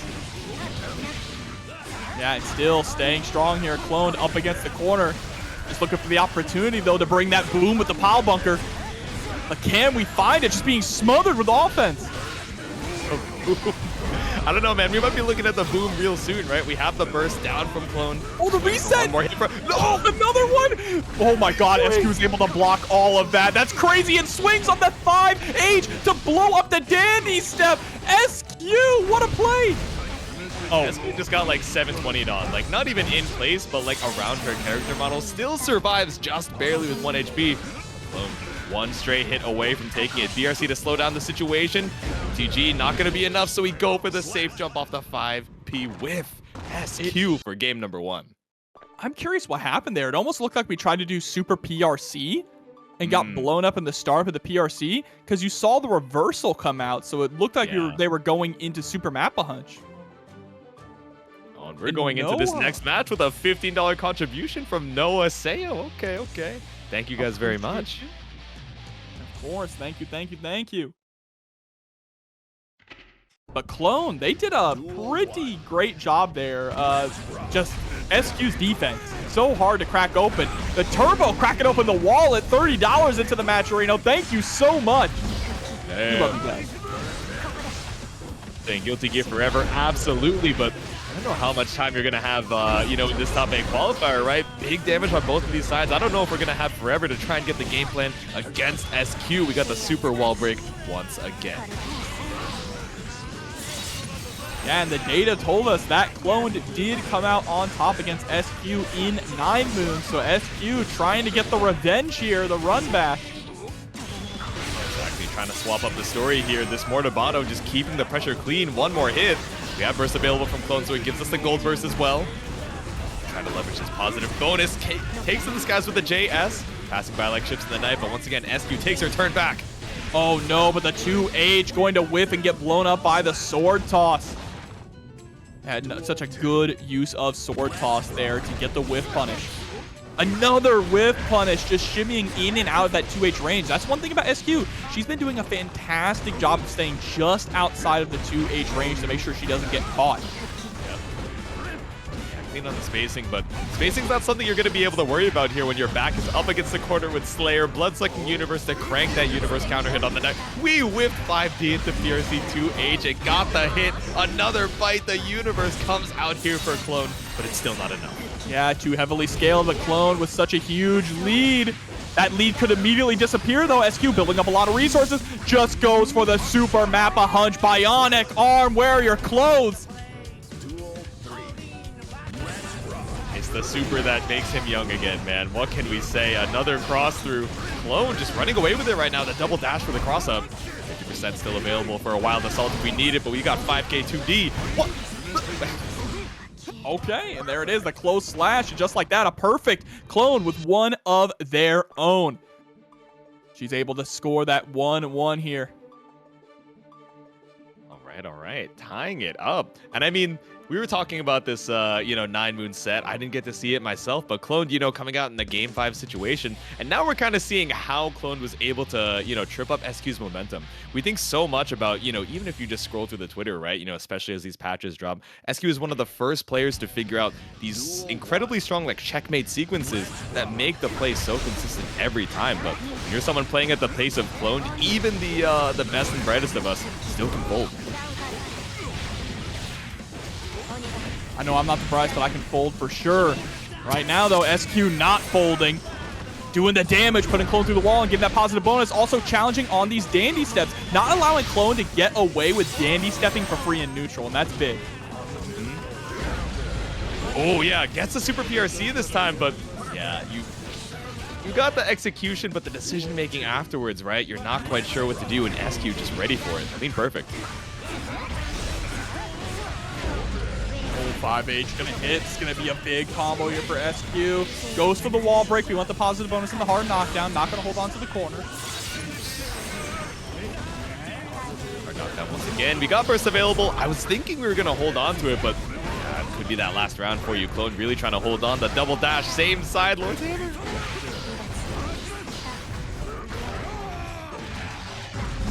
There's the bite. Bloodsucking Universe, but can we get the mortal counter? The universal counter! Oh my god! The cross up blown up and blown through the wall. Another round, another game for SQ, turning Clone's own mix-up against them. She stays alive. Yeah, off the OTG, not able to get a wall break, so it gave SQ one more opportunity to fight back. Now she's one game away from this top 8 winner's side. That was crazy. Yeah, we may need to clip that. I might need the instant replay on that one. I feel like I missed a little bit, but don't worry, we still got more action. Game number 4, SQ. Let's see if we can lock it in, but Clone. Let's see if we can turn up the pace a little bit here for another game 5. All right, immediate burst there on the counter hit 2H, understandable. Nice backdash 5K. Ooh, the Kara P Dandy for the cross-up? Okay, Clone. Clone kind of cooking here.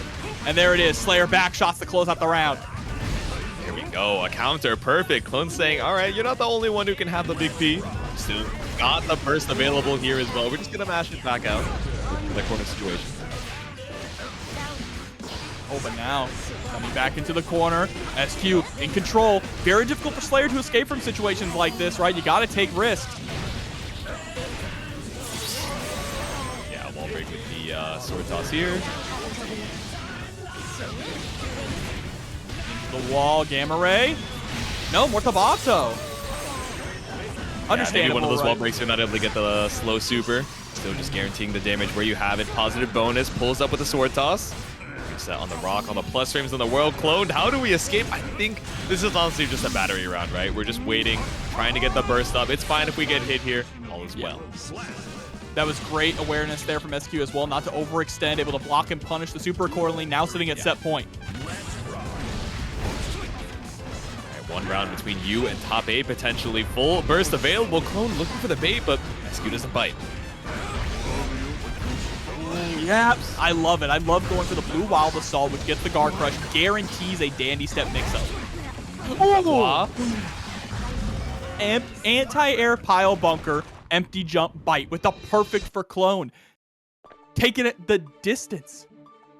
AAPV is kind of crazy, right? It's a little Omega minus, but when you're going for the hard read on the anti-air, you really just want to kill SQ for this game number 5. You bet it all. And especially when you have the meter behind it as well, right? You're like, all right, let me go for the highest reward. The risk mitigated by the meter.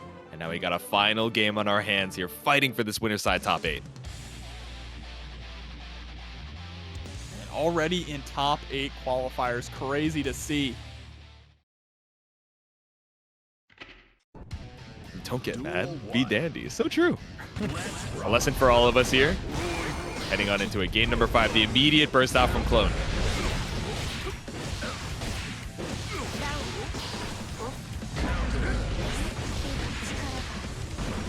All right, trying to go for the reset.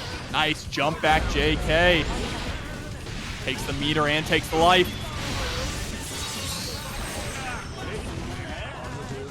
Rescue round in tow. That positive bonus gets us another 50. Tries to trade 50 burst with a deflect shield, but you're still in the corner. And for what? Cloned in such a rough spot. Oh, just a little too short on the Mappa hunt. You had to car it from that distance. And now SQ in a familiar situation once again. J2 sitting at that set point. Slash, Blue Wild Assault just to try and get this early pressure on for Clone. Getting it all in the resources. Purple beat. Good.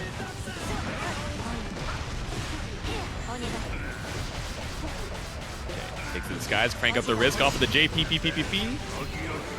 Right back down to the ground, baits out the YRC, but you're in the air so you can't get a clean punish. But we do have the spaced out rock. Tries to dash her way back out of the corner. Oh, the 6K! That was an interesting use of it, actually.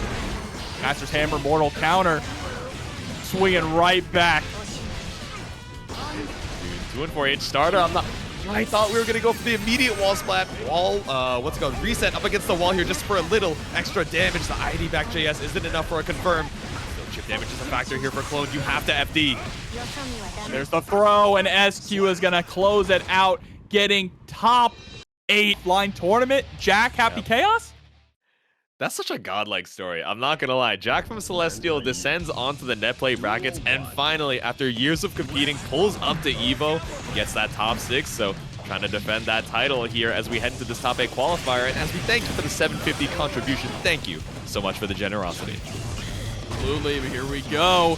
Curse is applied. Nice back throw there from Marvelo, immediately taking charge of the situation. Trying to give Jack a little room to overextend. Message on the dono was evil has been vanquished, and then we immediately went into a happy chaos set. I bet you're smirking to yourself right now, aren't you, dog? You got 50 meter. Alright, send it to the wall with the Deus Ex. That's a lot of damage on the Chipp HP. We just need one more hit here for Jack. Cross through with a roll. 50 more meter, and that's a clean round. No! I believe a little too hard, man. 6P? Yeah, it's the shot.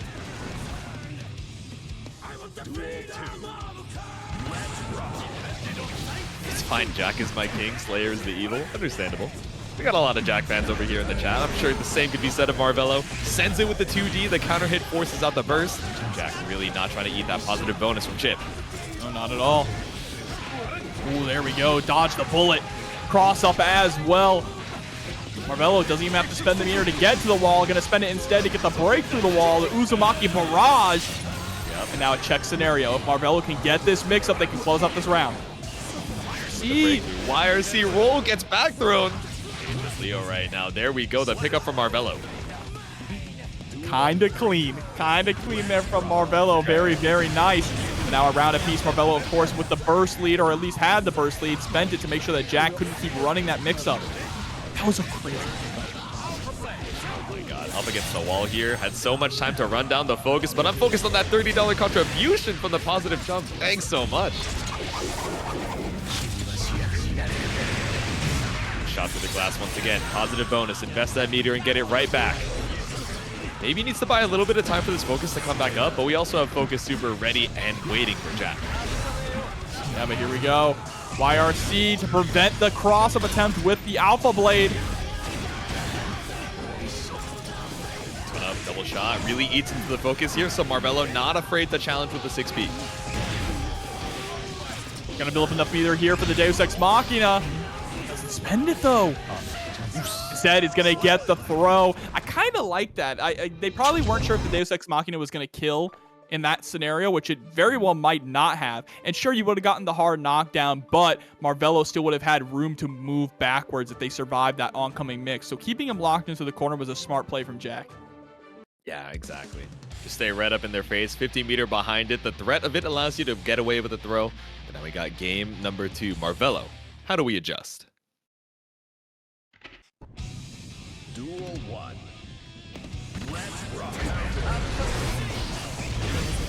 Yeah, pulled up immediately, looking for the confirm into that red wild assault. So 50 bursts down for Marvelo, but still came up ahead in the trade. I say until Jack has you up against the wall.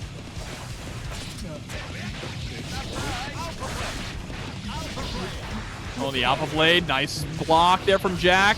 Jack is so good at spending YRC. That's one thing I've noticed so far in this set, right? Being able to spend YRC against Chipp is pretty key because it can stop those left-right mix-ups. Yeah, straight into the barrage. Should be able to kill with the wall break damage. There we go. Duel 2.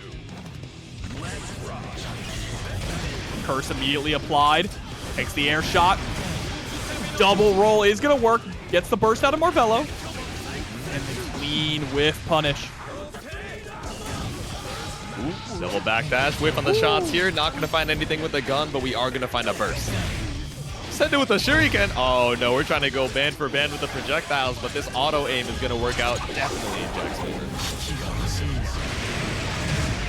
And gets the wall break on top of it. I was wondering if it was close enough to the wall, and it absolutely was. Clean close slash baiting out the beta blade behind the back. Don't even gotta look. It's so rare that we get to see that animation as well, so you know, the no look, the 180 from Jack here on the Deus Ex Machina, but Marvelo sights set straight ahead here with the counter hit far slash.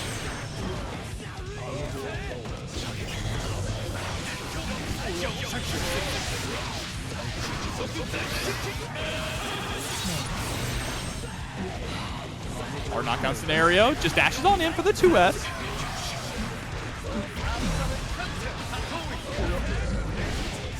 Wild assault, wanted to save the meter for the confirm here, but spacing off of that tap does still finds a hit here. Jack holds on to the burst, assuming Marvelo's going to go for the hard bait, but gives him a second game. Saving it for the next one. Yeah, we'll save it for Guilty Gear 5. What do you even call Guilty Gear 5? 4 is Strive. That's a great question.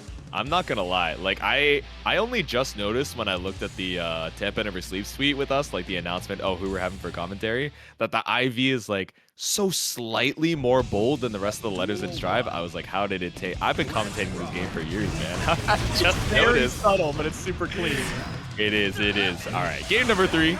Poke out coming from Jack. 2K2D gets bursted out by Marvelo. Hold up, Guilty Gear Thrive goes kind of hard. Oh no, but there's the pistol whip. About to get set into the corner. And goes for the wall break. Yep. A backdash success. Get yourself a little bit more tension on the dash. Straight to the wall. A speed run round here from Jack. The perfect. That's going to be Guilty Gear verdict day. That's crazy work, man. Guilty Gear Human Revolution. Oh, we're revolving. We're spinning all right. We're getting the roll burst out from Marvelo. And it gets in the corner situation. Okay. All right, yep, 2D into the into the Gamma Blade. That's exactly what Marvelo loves to go for when your back is up against the wall. Also loves to go for the superhero to get that obvious damage and positive bonus, complete with the hard knockdown as the cherry on top. There we go, Alpha Blade caught up on the YRC. Jack trying to hold on here, especially with that 50 meter. Knows the confirm is on deck, but got the command grab, and we got the 6K, all the plus frames in the world here for Marvelo.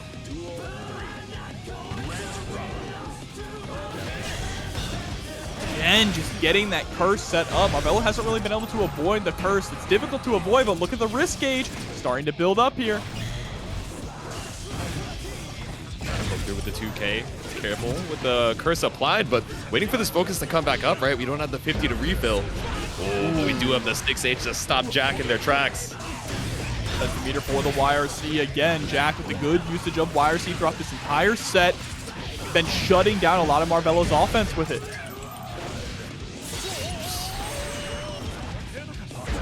Wall break, but runs right into the far slash. Marvelo now trying to turn the momentum around into his favor. Overhead connects raw. Okay, to the side swap, but Jack able to hold on strong. 50 meters still available for YRC. Now we got the corner situation against Marvelo. One touch apiece, but the 5D is all you need with all the bullets in the chamber. 2-1 for Jack.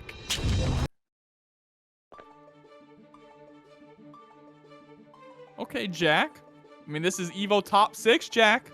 Mm-hmm. So no surprise to see that he is incredibly strong here. I think it's been a couple of weeks since he has hopped on to TNS. Maybe, I don't think it's been since Evo, but I can't remember the last time he hopped in. So coming in, already in a top 8 winner side qualifier, up 2-1 against Marvelo. Pretty good place to be for Jack. Well, let's see how Marvelo is going to bring things back. Maybe took a little break of his own post-Evo here, but clearly looking refreshed as we head back into game number 4. Marvelo, the immediate red wild assault to try and get this pressure on, but it's like we're saying up here, it's like they're saying in the chat, Jack's defense is so good. He just did jump back into the corner, air dash back, air dash forward. Me personally, I'm not ready for however this dude is trying to escape.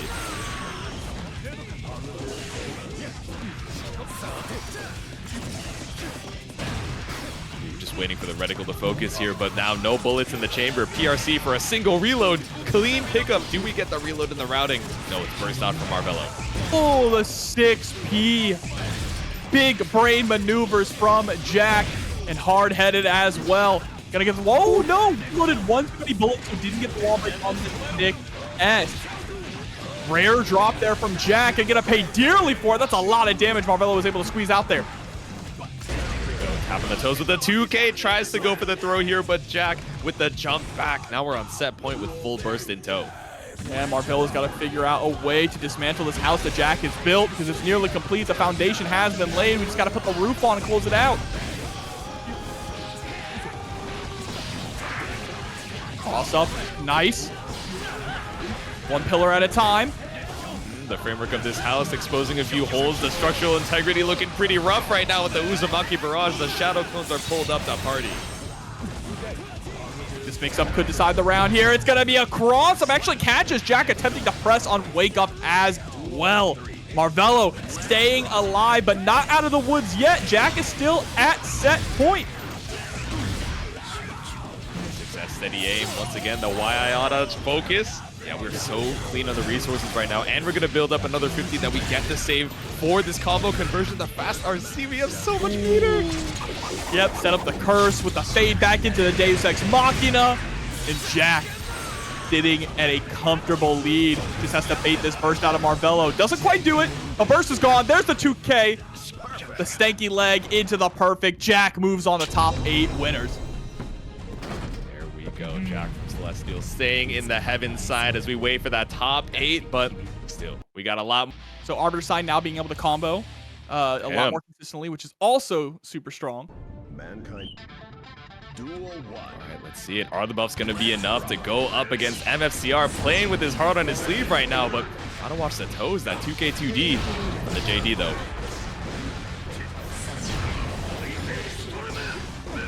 SDP comes out. Headbanger here. CS cross through.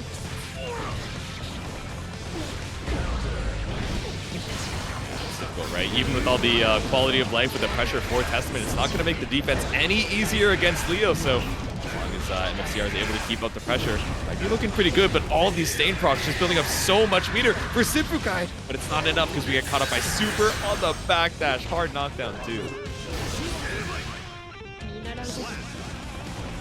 Pulled up with a tap dust, the gut punch for round number 1. Looking pretty good for Yuki when they were able to make a little bit of space, but not enough.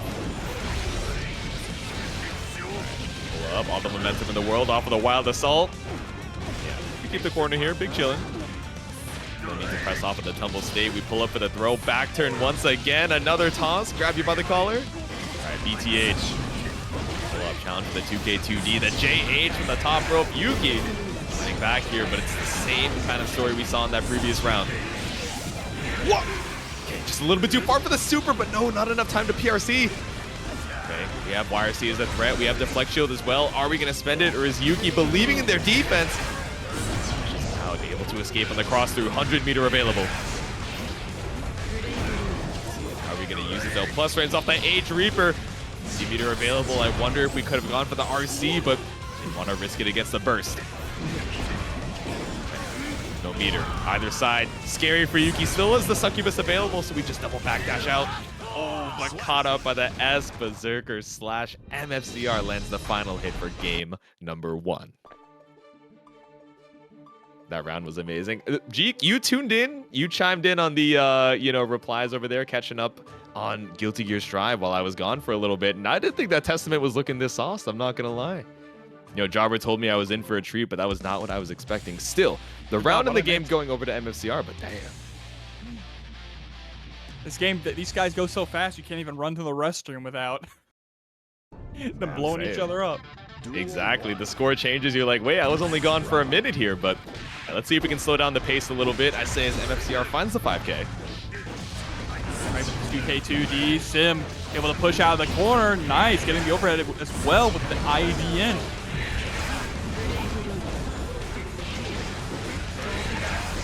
Unholy Diver preventing that approach from MFCR, just slowly but surely MFCR trying to inch forward. All the wrist cranked up, right? A full yellow bar of butter here for Yuki, a full red wrist gauge, and it's a clean counter hit with 100% wrist. Should be able to kill here. Yeah, that was a huge chunk after that Wild Assault.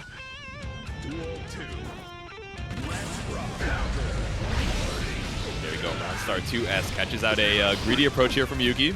Nerf Testament, damn it. Guys, come on. I made it a point to point out the big red bar. Let's relax.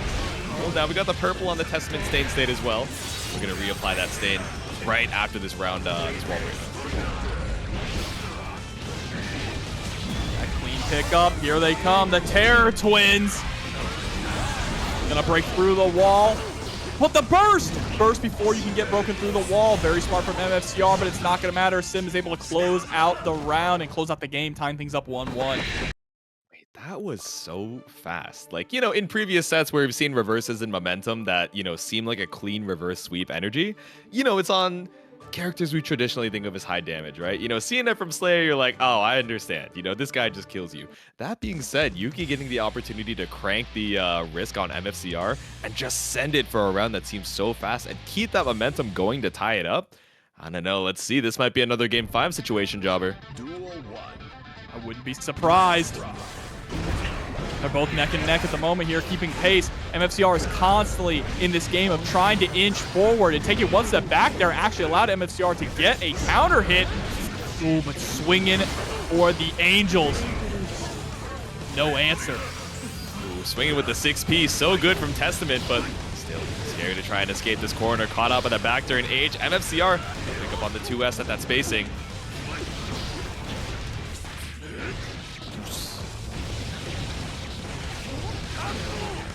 Caught out with a back turn S. Another round for MFCR. Ooh, 5K there at round. Star runs right into a big mortal counter on the 5H. Yep. Axe kick gonna put you all the way into the corner. That tumble is absurd. I see Lappers in the chat. I'm not even gonna read the message. I'm just gonna preemptively say thank you for driving engagement. The metrics really appreciate it. We pull up with the Arbiter sign to reapply the stain state off of the OTG. Go. Possession just keeping succubus on the screen here. Tap the toes with the same state. Look at all the meter from SYMPHUUKAI.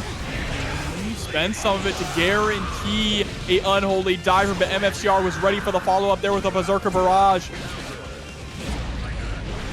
2H, reel you in! Close out another round for Sim. Vacuum for the clean, the easy confirm on that last hit there. Pretty even on the burst situation as well, right? So Wild Assault definitely a threat on both sides. Yuki just trying to hold on to the space. The 2H won the previous round. He's going to start off this next one clean. Again, just slowly trying to inch forward, get within striking distance. But if you make a single mistake, it's right back to square one. Nice 5P anti-air, big juggle there for MFCR. Overhead's going to connect. Now has Sim right where he wants them. 50 meter available, a far slash on deck, burst coming out from MFCR. We stall with the TP in place. Oh, but the vacuum just puts you right in throw range for MFCR to challenge.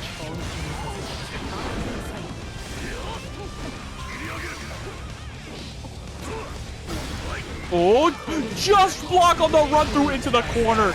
Huge turn of momentum now for Sim with 100 meter as well. Arbiter sign is going to be blocked. We still got 52 DRC. Who needs a goddamn flash kick, Jade-Su?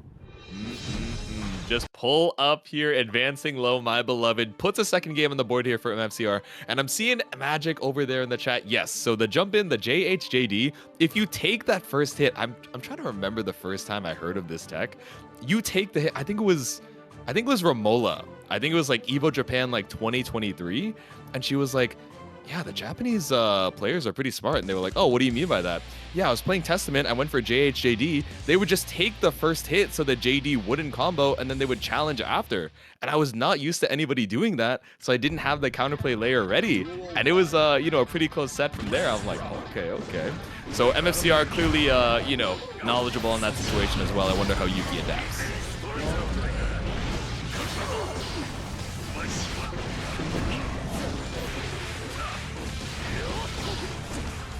Right. Well, MFCR is adapting pretty well at the moment here. This time doesn't go for a cross-up. Instead, throws Sim right back into the corner.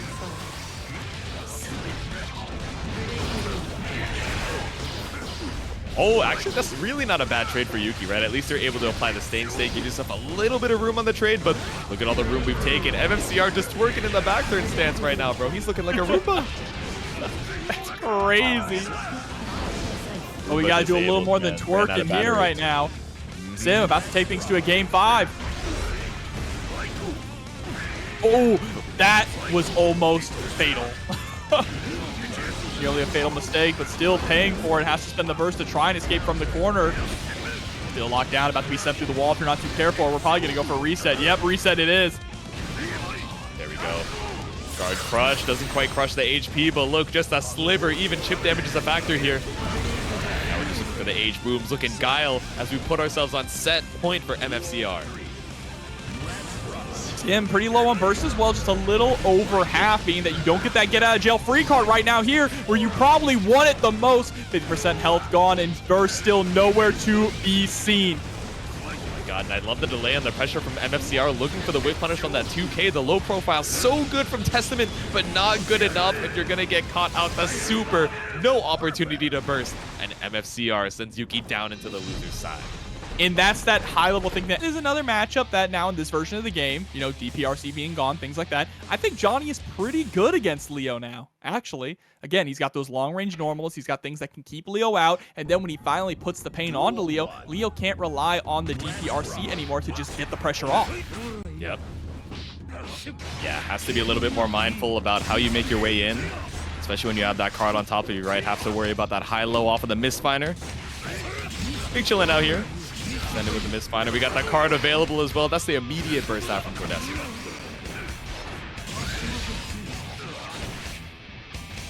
And with the wall break, fully charged 5D. Oh, the toes here. The super to go through the desperation TP. Unbiased here. Here's your heart. And goes for the full read. That's a perfect. That is a decision there. Always your turn, right? I mean, you had 100 meter. Unbiased here did have 100 meters, so if it didn't work out, could have just spent it. Ooh. All right, keeping you at bay with the far slashes.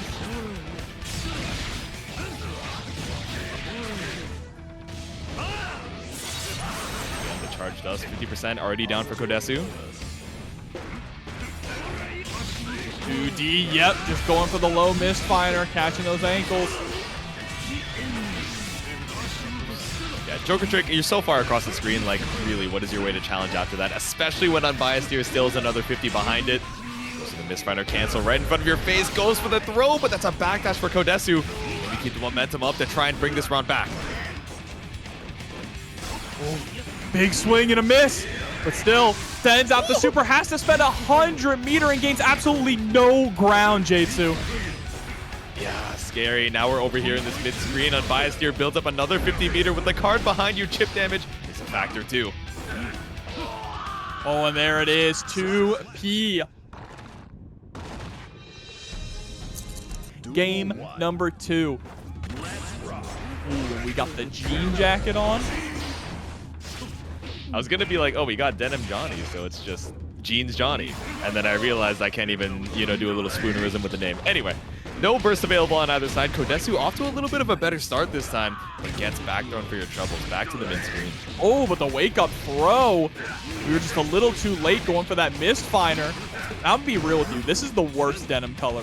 The denim colors are usually the best, but there's just something about the hat being such a different color that throws it all off. Did you see the one tweet that was like, oh, a really good and reasonable color palette, and then the single accent that just destroys the rest of it? This one is not as egregious, but something about that straw hat, man. Like, he wants to be Luffy so bad, and Kodesu wants to tie it up so bad. A clean round number 1. That was clean. Runs right into the 2S. There's the knockdown. Nice with the OTG 2K. Ooh! That was really clean. There are some cases where Johnny can actually cross you up while going for the Mistfinder as well. And tried to go for it one more time. That was a nice SDP wake up from Kodesu. Gotta watch out about being too aggressive though, because Unbiased here is sitting on 100 meter, meaning that a reversal super might be on the horizon here. Exactly, gotta worry about Super PRC, PRC Super. Senga? Oh, no, we're just gonna send it, man. Wake up and Senga is a little deranged. It was after blocking the 5P to challenge a tick throw attempt. That was so well called out from Unbiased here. You know, if you're going to bet it all on a read, you might as well go for the highest board you can, right? You had 100 meter behind it, super. Throw the wall break as well, and Kodesu was pretty behind on the HP, so saving the burst, I understand. Round number 3, you got a decent advantage here. Built up a little bit of risk, but really not an awful situation for Kodesu right now. Faking out the mix-up a little early on there. Just floating in the air with the miss. Nice step. Immediately into the Berserker Barrage. Is it close enough to break the wall? Absolutely is. Huge swing for Kodesu. Yep, huge swing and a huge raid from Rise of Rookies. Thank you very much for stopping on by. You made it just in time. Top 24 losers. Kodesu sends it with the DP. RC right back down to keep the turn up. No anti-air required, but still not going to kill even with the glass break. Oh, trying to go for the 6B, had the right call out, just did it a little too early, right? And now Unbiased here, attempting to try and bring things back. Once again, flip side, gotta be careful. That's 100 meter there on Leo's side. Yeah, post wall break, the BRC, not quite enough to actually hit you with the shockwave, but it is enough to hit you with the dash 2K. Okay, Kodesu. You know, J2, I read that. What the heck is a Guilty Gear? And I was about to go into an actual lore explanation until I read the name. Why is he guilty, man? What's the gear doing? He helped make them, bro. Soul is the Guilty Gear. Is he? I guess he is the beasts. Well. Blame the beasts. Well. Blame Soul. We're the beasts. We are the beasts. Yeah, I guess it depends on the POV, right? Is that a Metal Gear spinoff? That's insane. Yeah, it's part of the Metal Gear Delta trilogy. Is he I mean, I'll tell you this much. It's not called Soul Good Guy. That's what I'm saying. Oh, we got the bright red. Maybe a little soul energy pulling up here for Unbiased here. Went back to character select just to swap up the palette. I'm sorry, man. If you want to play Jeans, if you want to play Denim Johnny, you're welcome to. That's all good. But the red is matching the damage on the HP bar is what I'll say. Yeah, don't let us fashion shame you. Yeah, exactly. Rock the drip that you want. If you want the straw hat, you're big chillin', but seems like the palette change just really worked out for you. There we go. Yeah. Huge chunk of damage there with that blue beat confirmed, plus the hard knockdown. MTF, dude. Coming through with the $5 in the match, Reno. That's a fire name. Oh, that's awesome. Oh, that's a fire. Mistfinder gets the combo. That is a new buff for Johnny as well. Counter hit K. Mistfinder leads directly into a super. Off of the tumble state, that counter hit so good for Unbiased here and seals it out with another Mistfinder. All right, round on the board. Lots of burst available for Kodesu, but burst isn't going to get you in, right? You know, that's preventing a little bit of damage, but pushes Johnny exactly to where he wants to, back out to that full screen. Just using that 5P to try and push off. Unbiased here trying to keep Kodesu locked down here in the corner. That was a beautiful backdash. Get caught in the scramble, so sends out the SDP. And uh-oh, things are starting to chug a little bit here, J2. Ooh. Yeah, a little bit. Can't handle all the J's on the screen here. Still pulls up with the Mistfinder cancel. What's his name? Who's that? And I have to wonder, that sending out that burst, fortunately not working out. And another round closed out, another game for Unbiased Deer. Have to see what's going to be the play here. Kodesu, maybe we remake the lobby altogether to see if we can clean up the connection between them, because you could definitely see it got a little choppy there towards the end. Yeah, a little bit. So we're going to give these players a second, see what they want to do. And checking in on the Matcherino, MTF Doom added a little message for you, Jobber, saying, shouts out, Jobber. Congrats on the marriage, man. So, thank you so much. There. Appreciate it. Thank you, thank you. But it looks like we're jumping right back into it. We're gonna get lost in the sauce. Yeah, just straight up sending it. Game number 4. Let's see if Kodesu is able to, bring back that momentum from game number 2. Lots of time just holding on to the burst, which I agree with the patience, right? But man, I was gonna say it's so difficult to get in, but finally we get the counter hit 2D we're looking for. Obviously, a lot of ways for Unbiased here to try and play at bay and set up a wall to try and counter hit that in return. But there's a lot of tempo for it. 2S whip into the misfire. Ooh, clean. Again, it's so scary because you don't want to back up because the card is behind you, right? 100 meter here for the throw, and wakes up and spends 50 meter of his own.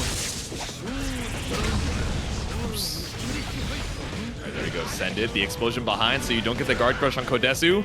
How much can we make of this back turn? Really not too much. The double backdash coming out from Unbiased here. All up from Kodesu, but we do have the fast RC on the Mistfighter up against the glass. Now we're looking at set point.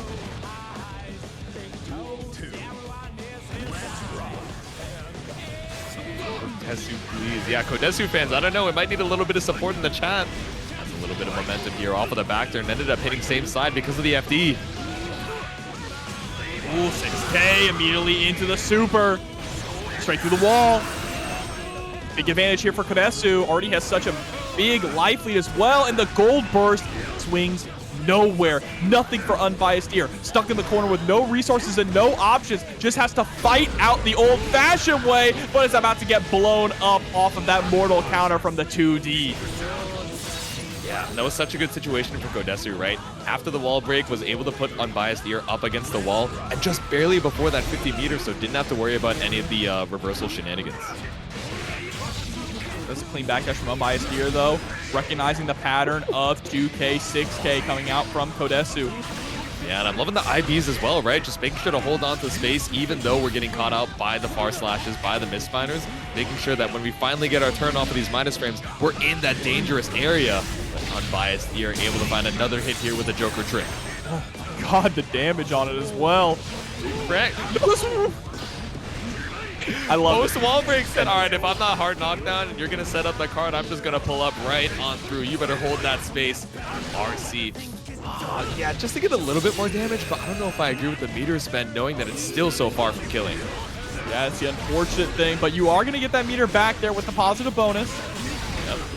You just have to survive this onslaught. Yeah, Mistfighter cancel your way back out to the full screen, but if it worked once, let's do it 5 more times. The 2D from downtown Kodesu brings us to game number 5. It's really funny is I remember MFCR after DPRC was cut from the game, said that's fine. I still have 2DRC. Life is good, man. Life is so good. I'm just saying, this used to be the demon move. We would see 2D on stream and everyone would go, boo, boo, Leo, boo. But now that we're up against Johnny, just trying to navigate through the minefield, that is the cards. That's far slash, 5H, and the misfiners all around. Now we got a new hero on the streets. You guys are going crazy for Kodesu right now. They're able to bring it to game number 5. Let's see if we can get this reverse sweep. It's -8. That's just gap. So true. Oh my god, Valora, you're the Twitter Leo. That's what I heard them calling you earlier. That's a little crazy. Crazy.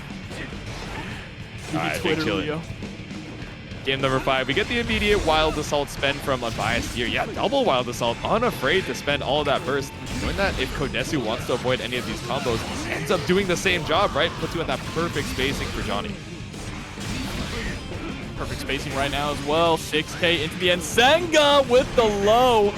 Baits out the DP. Unbiased here.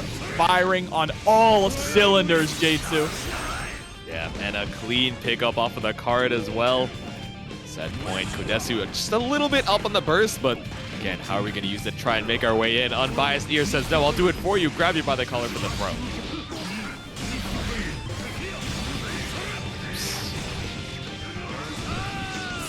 Be a one more hit situation. Not able to burst before the wall splat. Overhead is going to hit. Kodesu needs to try and keep up this pace. Keep Unbiased Ear in the blender, but now you have to be careful about how you approach. The meter is dangerous. And I like that Unbiased Ear was willing to send out reversal super early on, because now you see Kodesu respects it. Yeah, exactly. Big chill. Now that we don't have to worry about the meter, a little bit more aggressive on Kodesu's side, lands with the meaty back turn S. 50% still available to super. I still don't think kills, even with the windshield wipers and the broken glass. Still, hard knockdown for Kodesu. Could be guess for round here. The backdash is good from Unbiased Ear. Could be guess for game. The Ensenga hits its mark. The house always wins. Unbiased Ear moving on the loser side of the bracket. Kodesu's run is going to stop here. But Linkin Park, but it was some band also from that era. We walked back and I was like, damn. That could be me if I hadn't been working all day. But we have some gamers who have been working all night to make it to winner's top 8. Once again, we got Kreeg versus SQ. I can't even afford the tickets, bro. Decent tickets are like $1,200 for that pay-per-view. It's crazy. Yeah. But watching TNS is absolutely free, and you're getting free matches of this quality. There's the gold burst from SQ. Trying to take Kreeg down here. Top 8 winner side. 100 meters straight off the flip kick. Basically almost had that RC for free, and we pull up for the tap dust as well. Positive bonus for a quick round on SQ's side. I just want to see CM Punk and Drew McIntyre in a Hell in a Cell match, Dave. I'm sorry, I'm still stuck on. I mean, this feels like hell. You know, I was going to say this feels like Hell in a Cell for Kreeg, but we're able to escape, send it out with a scapegoat once we have a little bit of room off of the 6S, and now we're catching you out with this steady aim. Clean on the focus, one bullet in the chamber, and Deus Ex is a factor as well. Could go for the full reload. Yeah, the stagger 2Ks are always so dangerous, right? Being able to cover every single option with a gunshot. 2K comes through again into the RC with Deus Ex. That's going to be the end of the round. Oh. Yeah, because we don't have the focus, yeah, right? no We actually focus, can't go into right. the Deus Ex Machina. We wanted that reload so bad, but we're spending all that meter. We know we're going to get it back, so at least try and stall out, so there's not a long time before you have that focus back up.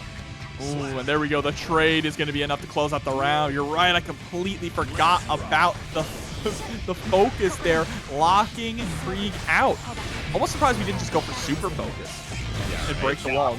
Too, and then I was like, why are these falling out and just spending the meter like this? I was like, oh, that focus bar is not blue. All right, there we go. 50% already. Still got the buff after that concentrate. And a single bullet in the chamber becomes 3. Slashes right behind the scapegoat. Pistol whip again. SQ just trying to stay outside of that far slash range. Catches the backdash with the 2S, but the Daru isn't quite far enough to get the pickup. Wait, YRC out. Still a decent amount of meter, but it's such a big meter penalty. Saving it for the FD as well to try and escape this ramp corner pressure, but SQ catches you out with the Rekka straight into the dash cancel Mortabato. Game number 1. Who asked is Illyria the Brazil of the GG universe? I'm pretty sure Illyria would have Twitter. I'm not gonna lie to you, Sin would be messing around just posting whatever on good old Illyrian Twitter. I just want you to know, whoever said that, Brazil exists in the world of Guilty Gear. Oh wait, you're right. It's like Giovanna is Brazilian. You're right. You're actually right. It's not even. So not, Brazil is the Brazil of Guilty Gear. That's crazy work, man. It's That's not like even the like, Dark oh, Souls Geo of video is games. Illyrian, but Illyria is Brazil. Like, no, Brazil is just replaced. Also in the lore. All right, game number 2. Sending out a lot of 5Ks here to try and find this first hit, but Kreeg gonna spend a lot of focus with the double shot to pull up for a throw. Geo's banned from Twitter. Sorry to say. It's good. She's got bodyguard duties to do. She doesn't have time to scroll.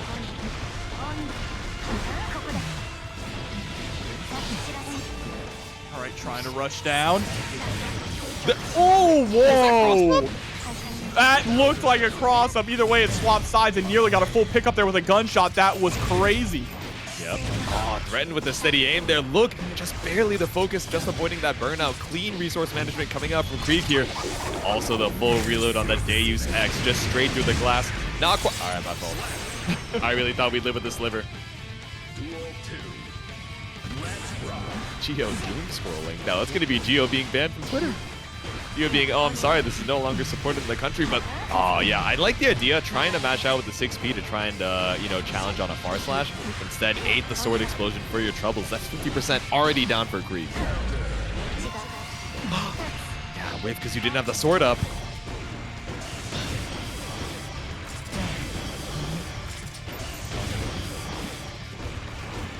Oh, 6K, pistol whip, trying to go for the 2K 2D.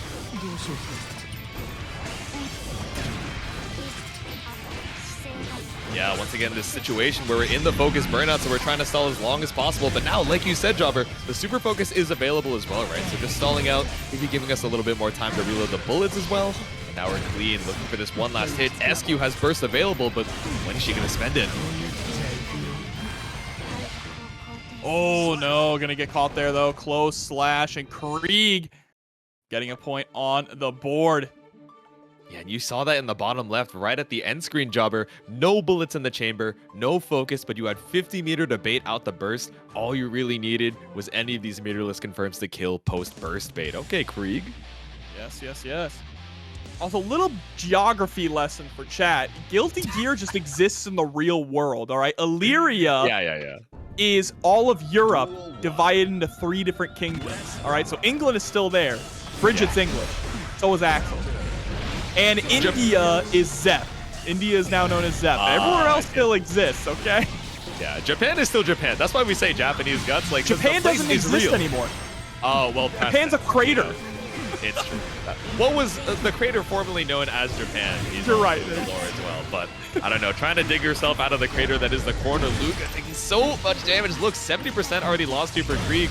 But all right, shot up against the wall. We got Deus Ex Machina.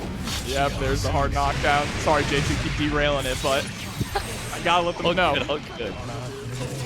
All right, send it. Oh, okay, block the gold burst. Oh, and Deus Ex Machina again. That should be enough to close out the round here. Kreeg now taking the lead.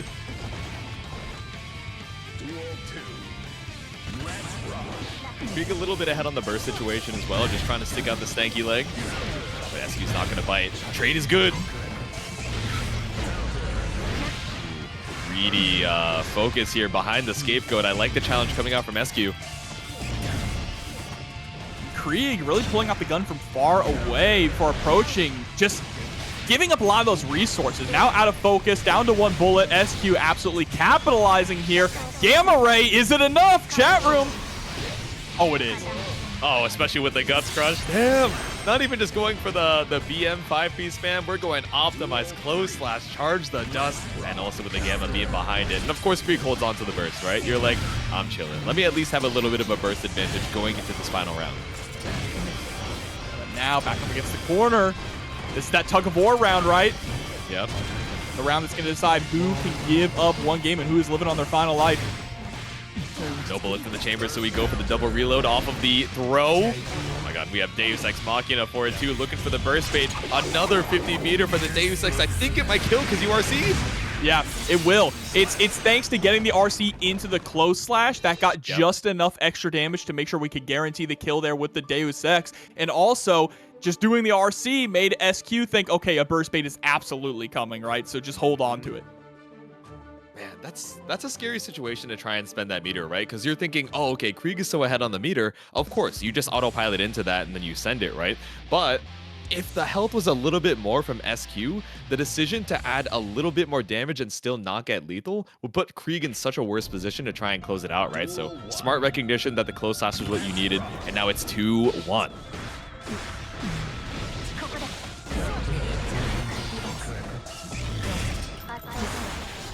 Oh, okay, nice burst, but the 2S. Oh my god, this is gonna hurt as well. More Tabato. Yep. Alright, run up close slash. Yeah, FD to try and get a little bit of that risk build up. You are not building up the 50. SQ's not gonna let you live long enough to do so. Alright, clean round. I think you are right on the money with the possibility of a game 5 here, J2. It's looking more and more likely unless Kreeg can really lock in and take 2 rounds in a row. Starting off strong here. Yep, setting up the clone to keep you locked in the corner and jailing you with the JP. Nowhere to run. Only place to go is through the wall. Exactly. So often we see that JP to jail you in the corner as Ramlethal, but you know, Kreeg able to rock that with the Happy Chaos as well. So right back down to earth there, right for the positive bonus. Super Focus is available as well, but it doesn't give you a combo. Keeps the pressure on though for the tap. Dust.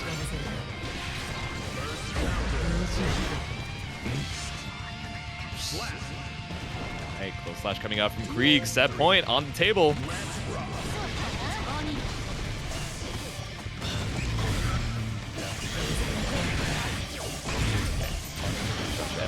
Curse applied, steady aim for the pickup. Gets a bullet in the chamber, but no whip on the shot. Now we're out of all the resources, but we have the throw to stall out and give us a couple more bullets. Yeah, one bullet left in the chamber though. Now SQ turning up the heat, recognizes this is the prime opportunity, possibly the only chance to close this out. Let's see, can we hold on for one more game, one more round? SQ about to build up 100 meter, or 50 rather. We have 50 in the Wild Assault as well. Trying to chase down, blocks the cross of JK, but still, now it's SQ up against the wall. Kreeg, no bullets in the chamber. I'm not able to confirm. We have BRC, gets you a single reload. There we go. Oh my god, Kreeg is gaming right now. Oh, they're pulling up for the throw. Still not enough. No OTG is enough. The burst just barely comes back up in time, but SQ caught up on the Happy Chaos JP. Hey man, King of Valyria going a little crazy, but Jodo Go with the $5 was good. Thank you. Yeah, thank you so much for another 5 in the match, Areno. The generosity is incredible. This match is going to be incredible as well. Jack versus MFCR. We got 2 Happy Chaoses here in the winner's side of top 8. Yep. Straight to the glass once again. Not the most damage in the world, but still, that positive bonus really snowballs this round, especially with another Deus Ex Machina for this hard knockdown.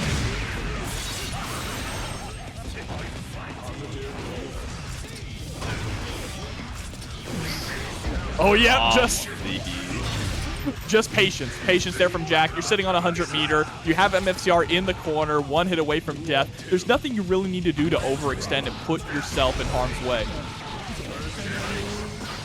There we go.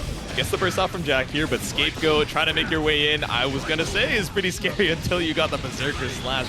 Jack not ready to challenge from behind the cloak.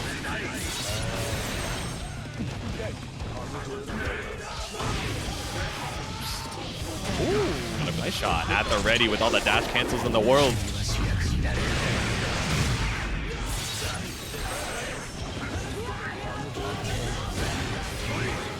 YRC. Blocking the Berserker slash. Oh, but no throw on either of them.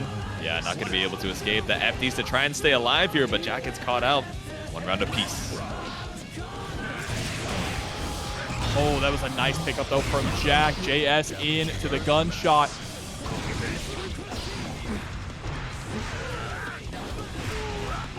Trying to go for that whip punish, not going to quite work. Beautiful throw on the run through from Jack as well. Cutting MFCR's offense short. But you got to watch out for 2 DRC. Oh, you got to watch out for the YRC. Jack with the sharp eye baits out the reversal. And with the high knees, that's game number 1 of the board. All right, good start here now for Jack. No, I'm cheering for Jack. HC is hot. That is a new sentence. I swear to you, I've never seen that combination of words in that order. Good for you. Really? Maybe I just don't hang around the right people, right? I mean, if I had Jack... more Homestuck fans in my circle, I think I would hear it a lot more. Homestuck. Duel 1. I'm glad someone else sees the vision. That's what I'm saying, man. All right. Stanky leg, a little 2K. Counter hit. Yeah, this is looking like deja vu from that previous round, right? Get that early positive bonus. Next hit should confirm into a Deus Ex Machina. Yep, here it comes. Got in the machine. Reload all the bullets.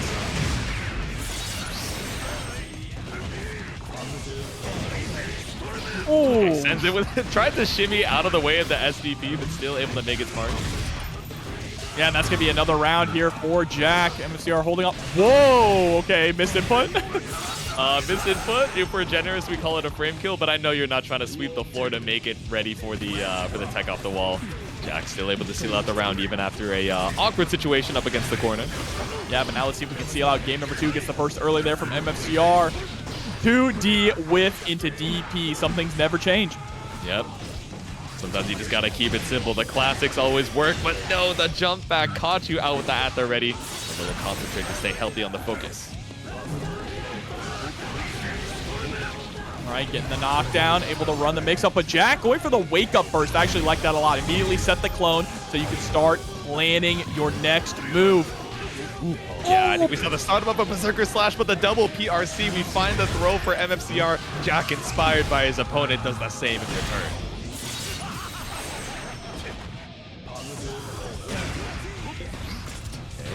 Gunshot burst applied and caught out with a 2S. We have burst available, but even the delay is not enough. 2-0 for Jack right now. Yeah, Jack is on a roll. It's not too often that we see MFCR get backed into a corner like this so decisively. Let's see it. We're seeing a couple good answers, right? Especially to Scapegoat, just making it so that Jack doesn't feel super comfortable behind the clone every single time, just being able to reload or set out cursor free, knowing that, you know, MFCR is trying to space himself to at least threaten that Berserker Slash from behind it, you know, makes it so we're losing a little bit of tempo, trying to counter poke with the far slashes, the 6S's, etc. But when it catches, the positive bonus for Jack is so good. Oh, whoa! The 2D. Wake up 2D, my beloved. It was like the 2D avoided the gunshot. That was weird. Right? All right, 2D RC into the run-through immediately, and MFCR now answering back with a very solid round of his own, able to close it out there with the confirm into the flash kick. All right, MFCR with win back in his sails, even on the burst situation as well, so that's really not too bad, but 2S for 2S, ban for ban, the magazine is gonna reach here for positive bonus on Jack. Positive bonus, gonna get a nice chunk of that burst back. Backdash into a couple of gunshots. Keep on shooting. Reload in the heat of battle. Jack is on a roll. There we go. The magazine just rolling on through all the bullets in the world. Bullet straight out of Celestial. Barely any focus left in the chamber here, but we got super focus available as well. Clean throw on the run through. Harassing with that 2P. I love the backdashes here from Jack too. Backdash in patience. It's not just backdash and immediately throw something out, right? It's trying to see what MFCR is going to do. 2D is specifically pretty good in this matchup if Jack is keeping the gun out a little too long because Happy Cows can't block with that gun out. Exactly. That undefensible state. Right, just barely any focus. Scapegoat to try and buy yourself a little bit of time to think, but MFCR trading bursts. Ooh. Let's go for the armor stance here, but the Goomba Stomp gets Jack so safely back out to the mid screen and finds the corner wall break.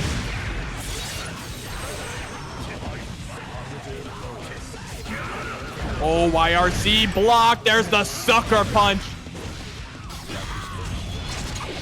And time to turn him into Swiss cheese. It's enough. No, it's not. I cannot believe that was not enough to kill. I really was wondering. I wonder if we needed to do another, add the close slash in with the RC, but we saved that meter for the style. End it with the accelerator off the IAD. BRC, the alphabet. And we are going to get the protagonist battle.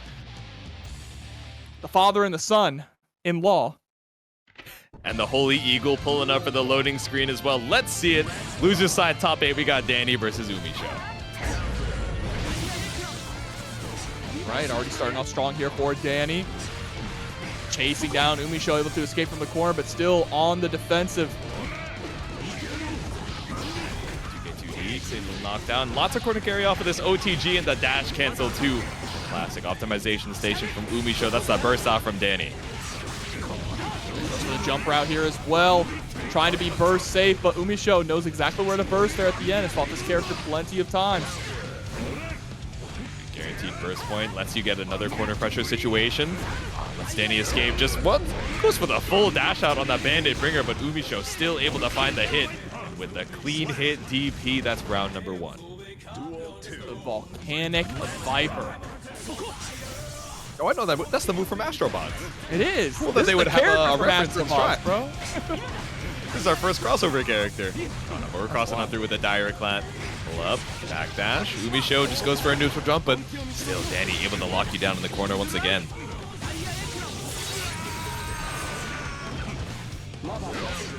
Oh, big trade. Big pickup too from UMISHO off the trade.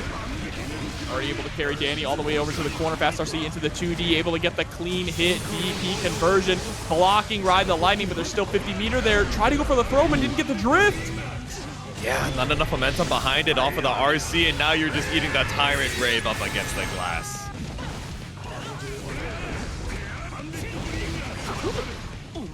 There we go, the 6H, the sword in the stone. That's game number 1 for UMISHO. It's all right, UMISHO starting off strong here. I gotta say, one of my favorite matchups to watch in any Guilty Gear is Soul versus Kai. It's the classic, man. You can never get bored of it. I see it in every opening animation. I'm like, damn, it's hype once again. I see it for the 100th time. I'm like, damn, it's peak. They can fight forever. Exactly. This is our Ryu and Kai of anime. Yeah, when they have their fight in the Guilty Gear anime too, I'm going to be like, it's peak. I shed a tear. We're going to send it with the 2D round start. A.B.A coming out from Dany. Kai clears Soul in canon. It is true. The guilt weighs him down, but 50 meter burning a hole in Dany's pocket right now. How are we going to opt to use it? Stun Dipper with the pickup on the RC. And just going to put in a burst bait in the middle of the combo just in case. Oh my god, the Night Raid Vortex. Uppercut to the gut. Yep. Just like that, UMISHO immediately turning things around. This is how volatile Stride can be. You make one mistake and suddenly you're on the losing end. The wrong end of a gun flame. All right, stunned with the Vortex. Grand Viper bites back, tries to pull up with a far slash, but it's a backdash coming out from Dany. Neutral jump, JH, no burst to UMISHO's name to stop the kill.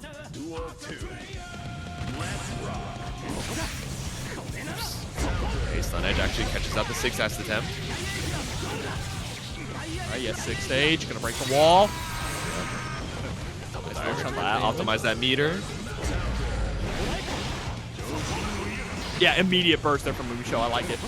Yep. You don't want to take any more damage that you don't have to. Beautiful timing on it as well. It's scary for the jump, right? Because they can just delay that air button as well, but hard read knowing that we were looking for that rising JS. The tap dust immediately into the RC.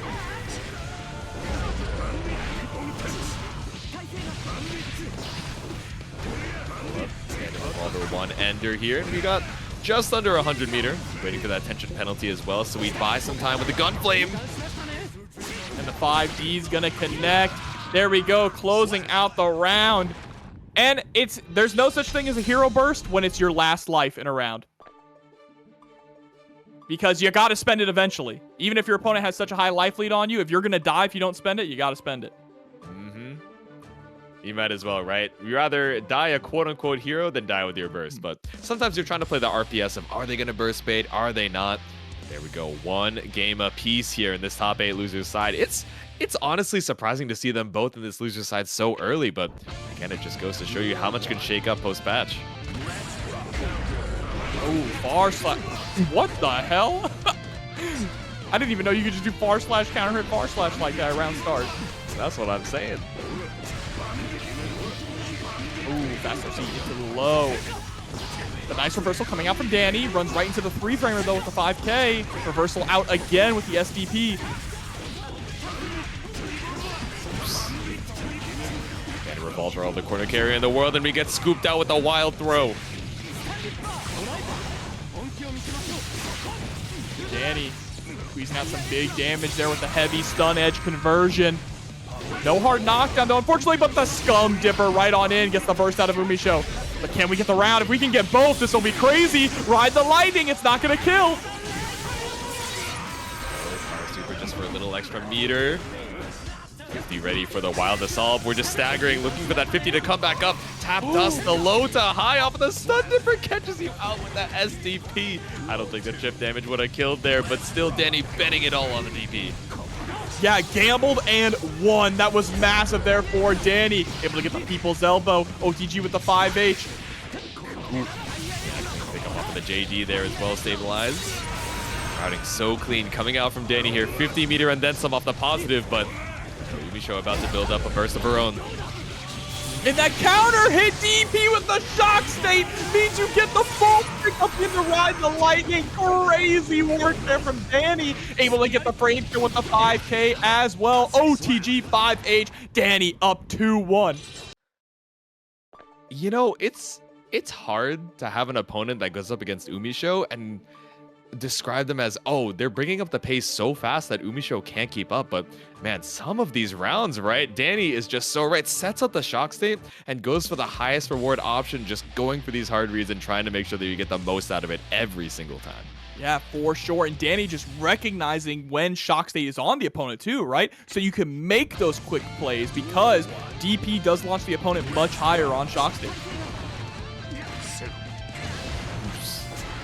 With a headbanger. Oh, missing the 5K. A little unfortunate there for UMISHO.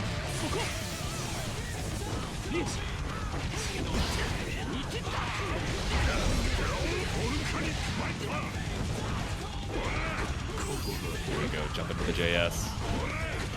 Pull up, we stagger with the plus frames, far slash.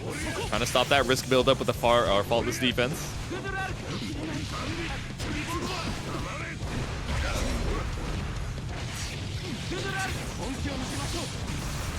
Heavy stun edge, rush on in, a little bit of a delayed close slash there, trying to make UMISHO think a throw was coming. The heavy stun edge, and that is a round set point for Dany. Ride the lightning. Straight through the glass, might ride the super straight through to loser's quarters. Let's see, UMISHO, how do we stop Dany in his tracks?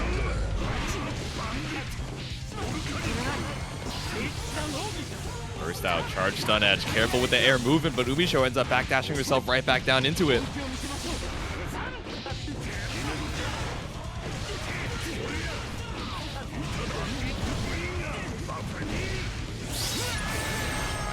Factor through the wall, UMISHO, some wind in her sails, but barely any meter in the tank, even with the positive bonus. I like Dany pulling up immediately with the stun dipper, right? Trying to make sure before you get that 50, we take to the aggressive. Yo. Ooh, clean stuff here. Goes for the reset as Marvelo comes through with the raid. Shouts to Marvelo. Make sure to give him a follow. Just in time, the big raid of 34. Thank you for stopping on by just in time for this top 8 loser side. Again, set point for Dany, but one round away from UMISHO tying it up as well.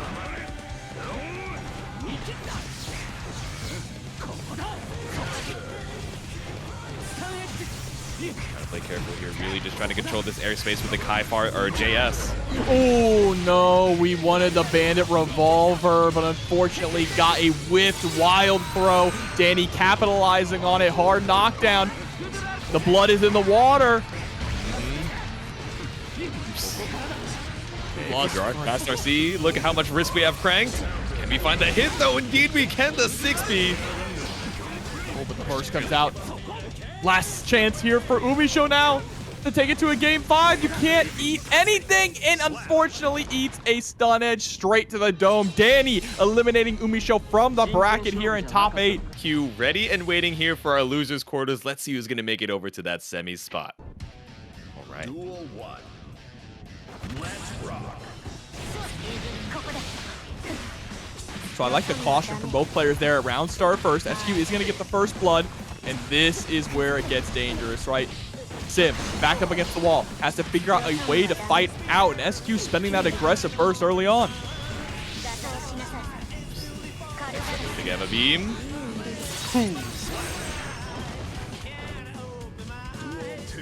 It's the ups and downs here for SYMPHUUKAI. We've seen the downs. Can we get the ups? Nice whip punish, too far away though for the Wild Assault to actually connect, and that's unfortunately throwing out those resources.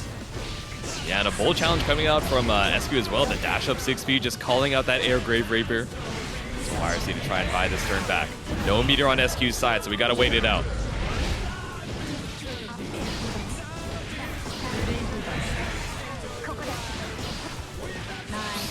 All right, flip kick, back throw.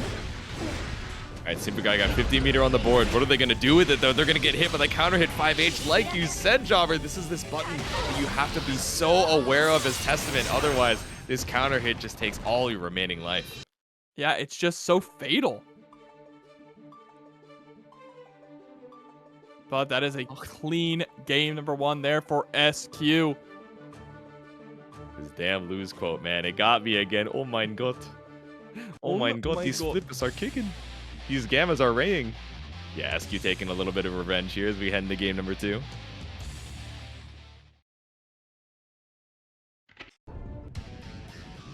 So what's the difference going to be here for SYMPHUUKAI? How are we going to adjust? Obviously, we need to be able to control the tempo of the match. There are a lot of characters that can thrive in the scramble, right? I don't think Testament is necessarily one of them. They want to lock things down, slow things down, and play at their own pace. Trying to go for the Age Grave Reaper, trying to see if SQ tries to take to the skies, but nothing found, and nothing found off the far slash either, just barely out of range, and SQ spacing it so that we can look at that counter rock.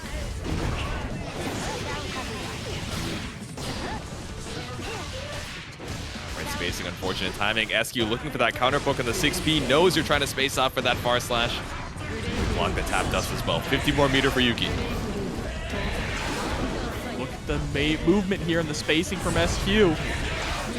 Just block on the Grave Reaper, just keeps moving forward. IAD back JS to bait out the throw attempt, and SQ is not stopping. MTF Doom with another $5 into the match arena. Much appreciated for the generosity once again. Another round for SQ. We pull up for the throw. Back him in the corner for you. That's 50% already down for SYMPHUUKAI. Doom says shouts to Umi for putting up a good last match. Whipping like ships to the night, just trading far slashes and 6Ps. I'm not going to counter it. Either of them wanted, but we do have the OTG Stain State. Let's be the start of the momentum that Yuki needs. 50 meter on both sides. Oh, the upwards Grave Reaper. That upwards Grave Reaper is so nice. It's the threat of not only the teleport to Testament teleporting above you, but also the threat of the Unholy Diver going up to cut you off trying to jump out of the corner. But we're not going to get to see any of that because SQ shuts down another game. 2-0 locked in. Yeah, exactly. SQ just so unafraid, right? Just thinking, all right, you want to TP up there, you want to send the Crow up there, that's fine. I'll take all the ground space in the world, and this 5H that you're still struggling to try and deal with, I'm just going to pull up, get my counter hit, or if I know you're feeling so respectful, I'll pull up for the far slash just to make it even more consistent. Consistency is key. Out the 5K, maybe looking for something just a little bit faster here for Yuki, so we're not getting constantly whiff punished. That's the burst out immediately from SQ, saying, all right, playing a little bit more solid this time around, but still finds the jump.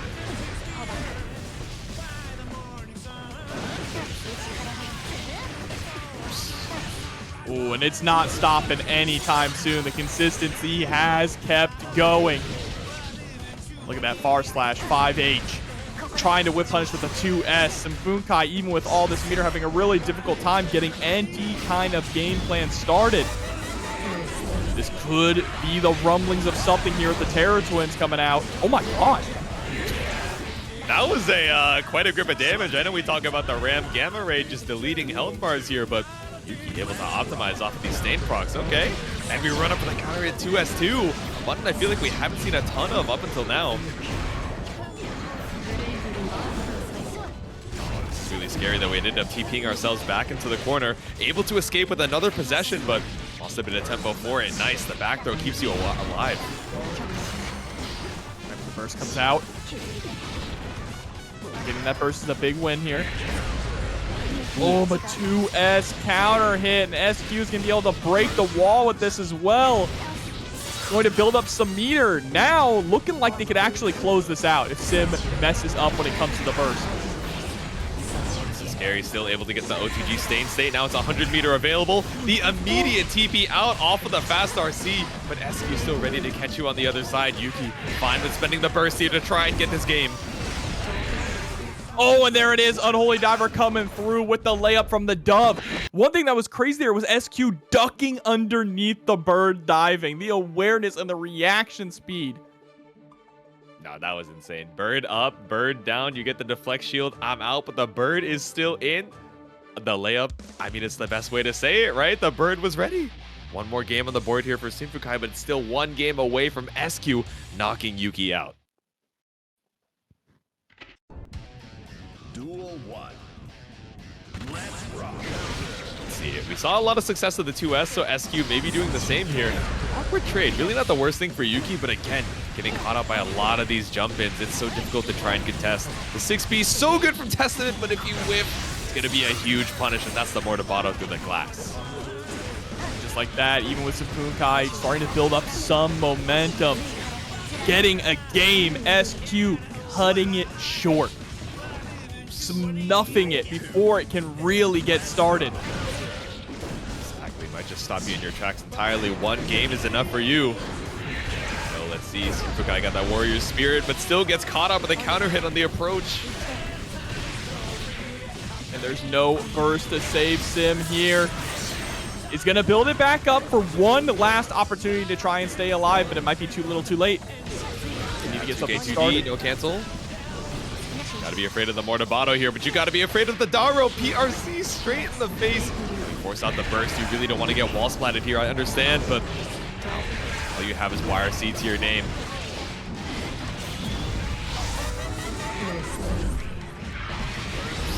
Air Twin's gonna be able to get the wall break. No, I like it. You don't need the wall break right away. Send them out again to force the stay in state, knowing that the super is not gonna kill. Still not going to be able to kill even with the reset here, but now you only need one more hit. The safe meaty with the 2P stain state.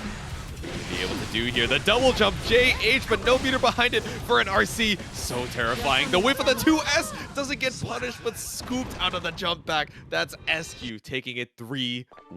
Having a lot of these safe setups, you know, these safe kicks, just pulling up for the throws to try and scoop you back out in, you know, ways that you kind of have to commit to try and escape. Yeah, and it's also playing around, you know, the fireball game too, because Leo's fireballs are used to be anti-fireballs. So I'm curious how MFCR is going to utilize it, because we know that Dany uses fireballs better than any other cop. Yep. Ooh, let's see it. Poke out with the 5P. And my God, straight on through. No charge stun edge for you.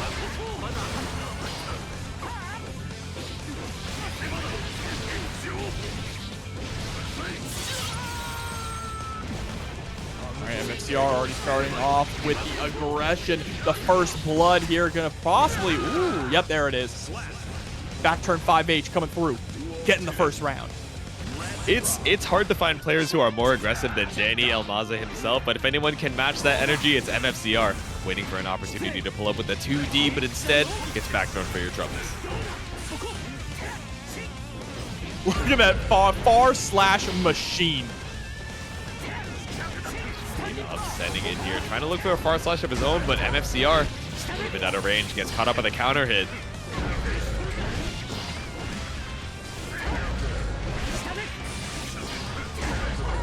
Ooh, dash in with the close slash. Run the piece, MFCR up in the burst situation here, but just going for the jump back, stun edge to try and hold some space. Yeah, and that space is the key thing. Whoa! Throwing up the DP after hitting the guard point. That was a really interesting idea to try and beat it, because MFCR has been using that guard point to pretty great effect so far in the set. Yeah. Definitely a crazy hard read, right? But, you know, something that you've seen it a couple of times in the set already, so you might as well try and go for something a little crazy. Put it on the brain. Now you pull up in the dash. 2S able to avoid the pull-up from MFCR as well and find the whip punish.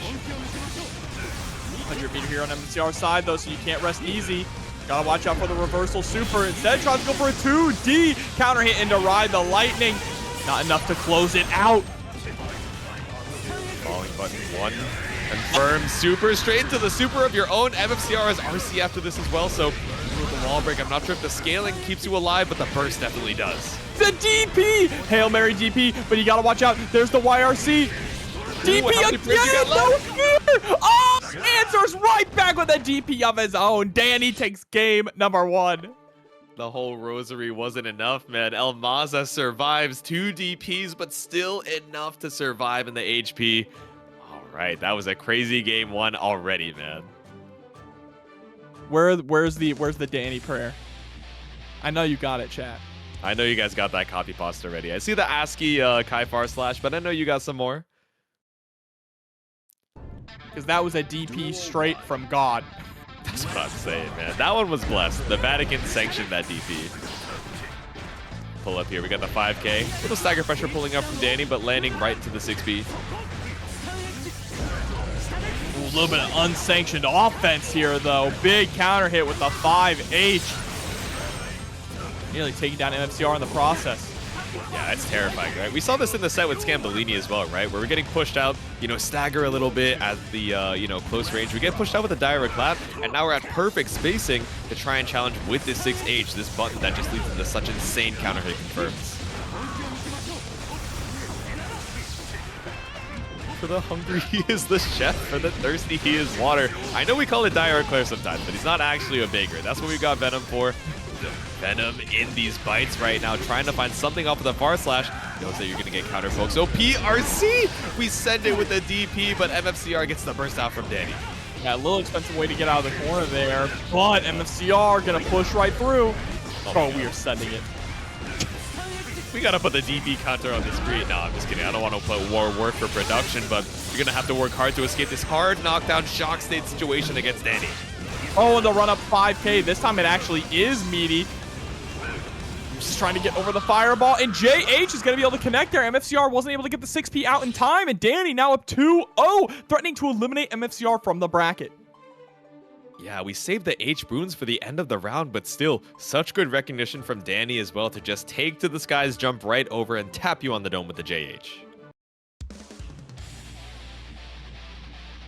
Damn, we got all the prayers in chat, but with MFCR down 2, he might need a copy pasta of his own. His loser's quarters, this last game could be your last chance to move on to semis.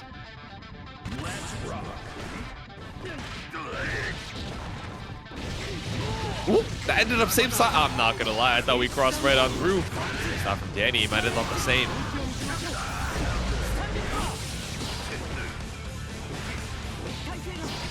Good stagger, but we find a little poke with the 2K. Oh, 2K into dash 4, not going for the 2K 2D, catching FCR off guard there. Oh, yep, Foudre. Plus frames of the Foudre is so strong. That's why you see Dany trying to get the shock state set up anytime he possibly can.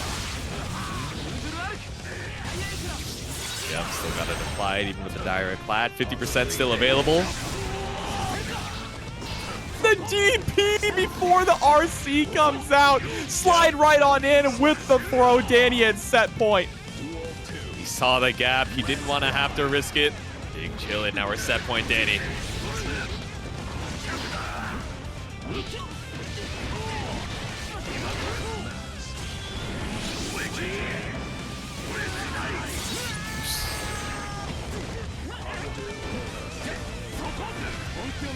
Very heavy stun edge. Again, just dashing in. MFCR constantly trying to inch forward. Gain some kind of ground. Go, charge stun edge into the IAD. Send it with the DP. Clears the shock state, but you got 100 meter to your name. Can't say the same about the HP, though. Boom! Airborne hit on the 2S, but still stabilizes with the RCs, looking for these burst baits, but the long delay from MFCR keeps him alive, if only for one more interaction. 50 meter in the bank. And the run-up throw. Big opportunity now here for MFCR, able to get the cross straight into the super. Not even going to give Dany the option to go for a burst, which is really smart. Not sure if Dany would have gone for it anyway, right? Willing to take it. Already up 2-0. You don't need to take any risky chances. Don't need to destabilize the play. I like the save on the throw RC, right? Giving Dany so many points to, you know, get a guaranteed burst out. Instead, waiting for that OTD super. Let's see it. Shock state applied. 2K2D.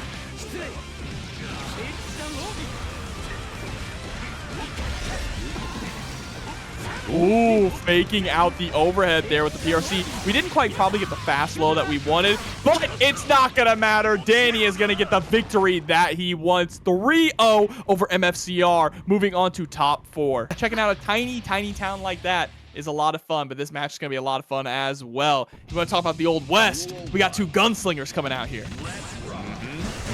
Couple mysterious strangers pulling up. We got Jack versus Kreeg. I can't really call them a stranger to the winner's side of top 8, especially not this winner's finals. Pulling up for game number 1. Oh, nice burst.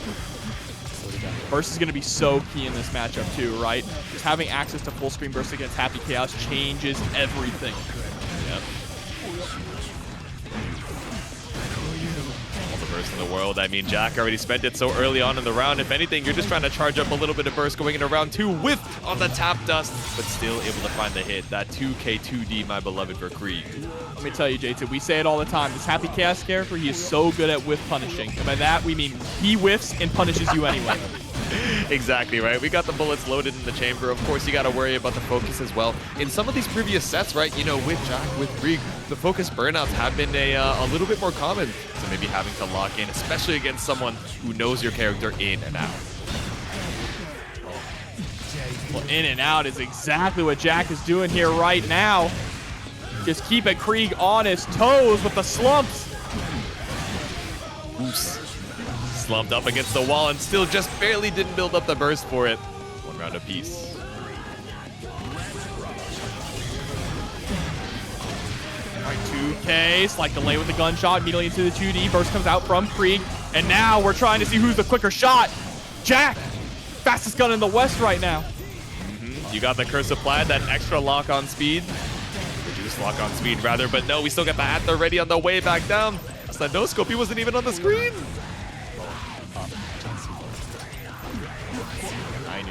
Maybe 12 hours across. It's about to be midnight here, but we're still trying to block this cross up on the roll. Not gonna work out though. Being up against the wall.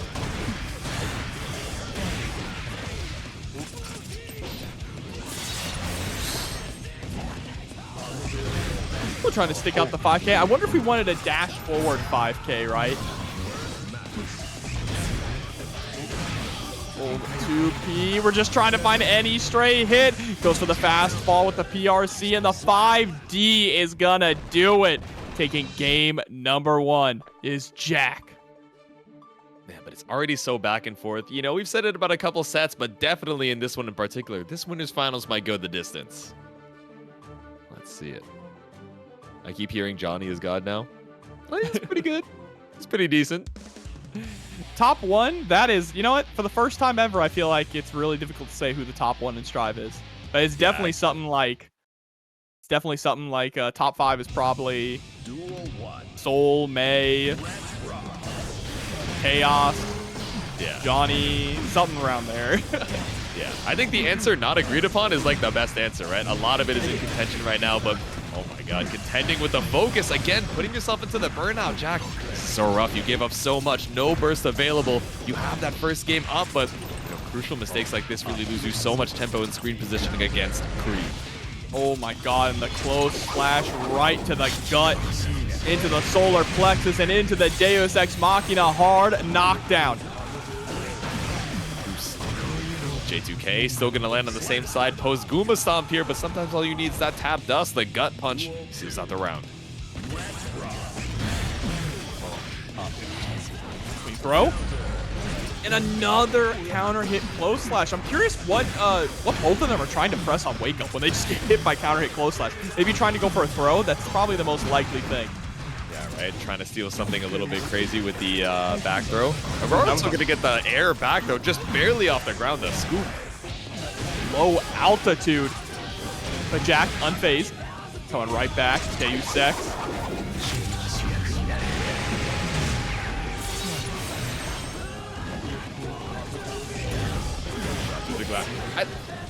It almost looked like the steady aim whip there. I'm not gonna lie to you. Maybe just a little bit too early for the reticle to actually reach, but wait, burst out. Back out to the full screen with the super focus and still 50 meter in the bank here for Jack. What can we make of it? We make the round back.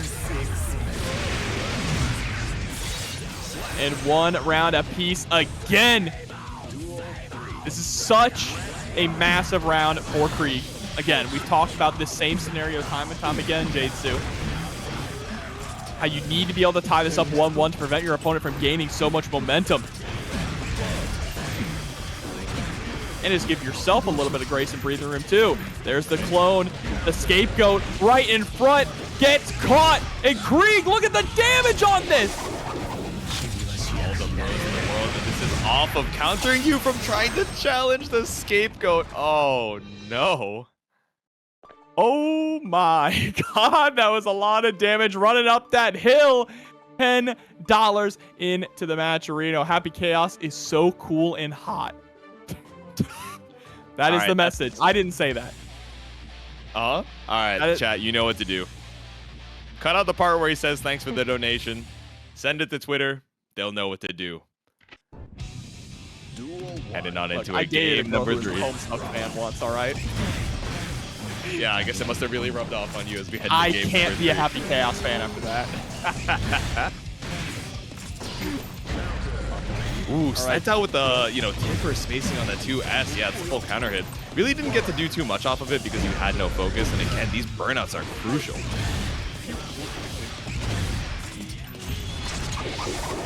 The Deus Ex Machina gonna get all those bullets back. I like how you said those burnouts. I was like, wait a minute. You're right. It is just burnout. It's scary, man. Trying to wait for that resource to come back up. If you have the super focus, of course, you're chilling, but to win that neutral first. And again, between both of these characters, or both of these players, masters of their characters, even the VRC Accelerator, right? We're ready for the challenge. Are we going to survive this and get the chance to challenge back? Yes! Jack may be blue, but Jack is back, pulling up here with the blue wild assault. Oh, and able to get the throw kills. Yeah, you saw a little bit of that shimmy there too, right? Was thinking about going for the throw, but wanted to get Kreeg to whiff the throw. And now we're in a very strong spot here for Jack, getting the first blood in this round.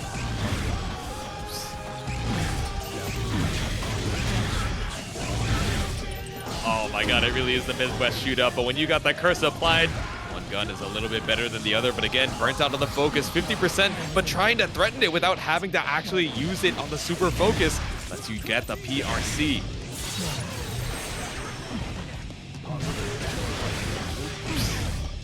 Oh, and there we go. Ready, aim with the stance. Jack going up 2-1. Maybe this burnout stuff isn't as bad as I thought it was. Thinking about it, especially when your opponent is up against the wall, they're kind of at that lethal range where RC at least puts them into throw range, after the conversion without any gun behind it. Maybe just threatening the super focus and the plus frames you can get off of it is better than actually having to spend the meter for that concentration. I don't know, maybe we'll see a little bit more of that as we head into game number 4.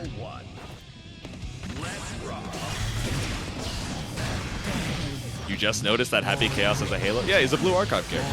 He's the second crossover character that we have in Guilty Gear Strive. Oh my god, the shot from on high. Double reload, healthy on the focus, and he got 50 in the bank. Oh, and 5D, nice connection there. Super focus, just going for the slump into the throw. OTG, close slash. And now Jack sitting at step point. The worst part about OTG close slash is he's not even hitting you with the knee. He's picking you up with the foot off the ground, and it still does a grip of damage. Oops. All right, pull up for the throw. Ends up hitting other side, but still ready for the blocks here.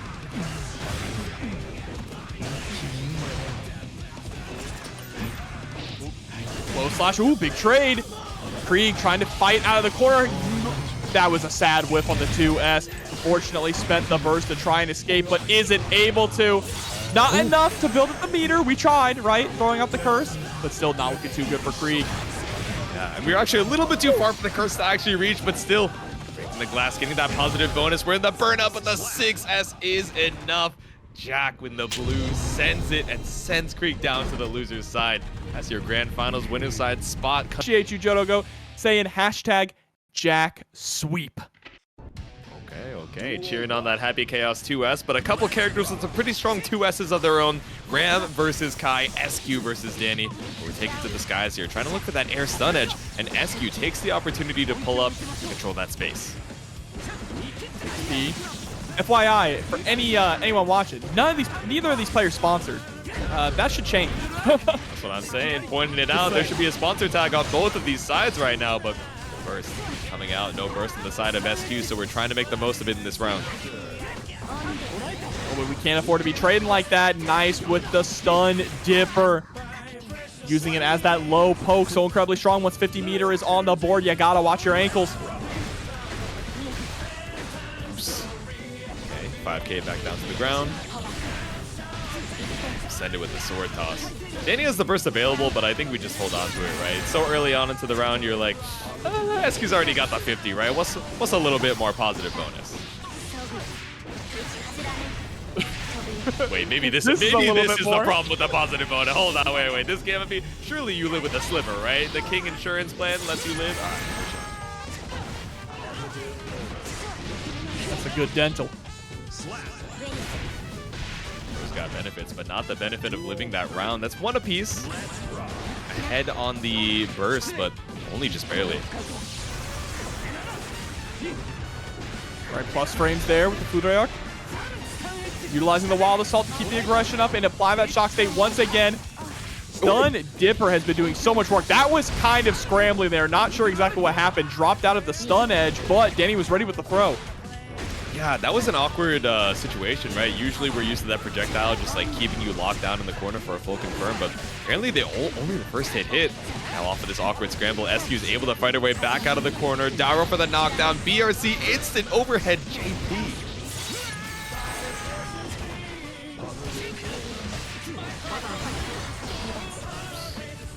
All right, first out.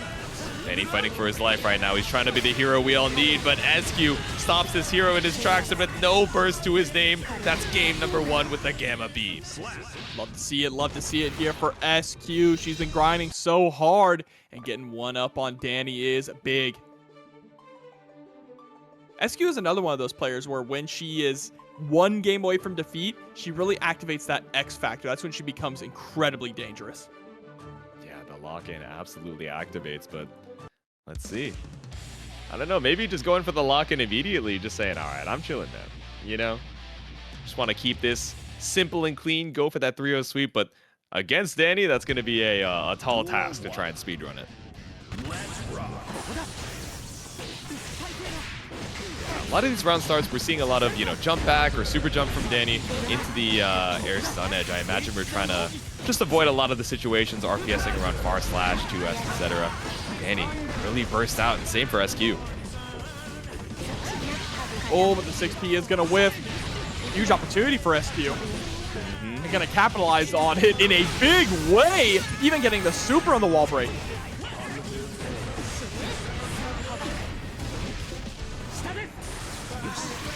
Stun Dipper, late RC, pulls up for the PRC throw.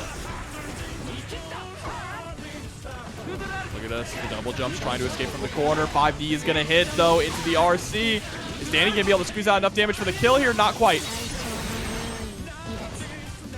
With the sliver, now it's one touch on both sides, but SQ with such a huge meter advantage, especially because we weren't able to get that hard knockdown after that wall break.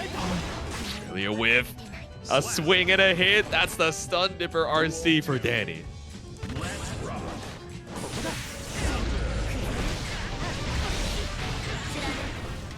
Dany kind of cooking, but getting cooked right now. Really not the most damage in the world off of the starter, but still, what you're looking for is the positive bonus. That's exactly what SQ gets, but also gets counter hit JH from the sky. Wonder if we were a little bit too late on an anti-air attempt. Either way, you're going to get the ride, the lightning straight through the wall. This is Dany's opportunity to catch up with meter against SQ. Try and catch up with games, too. Nice avoidance on the 6P, but wasn't quite able to get a punish. A little too far away for that 2S. As good as RAM buttons are, that 2S is a little stubby. Yeah, Kai just spaced perfectly out of that 2S far slash sequence. Able to get not one, but 2 clean whiff punishes. The Stun Dipper catching out the toes. No one's going to reaction Mortabato that one. One apiece.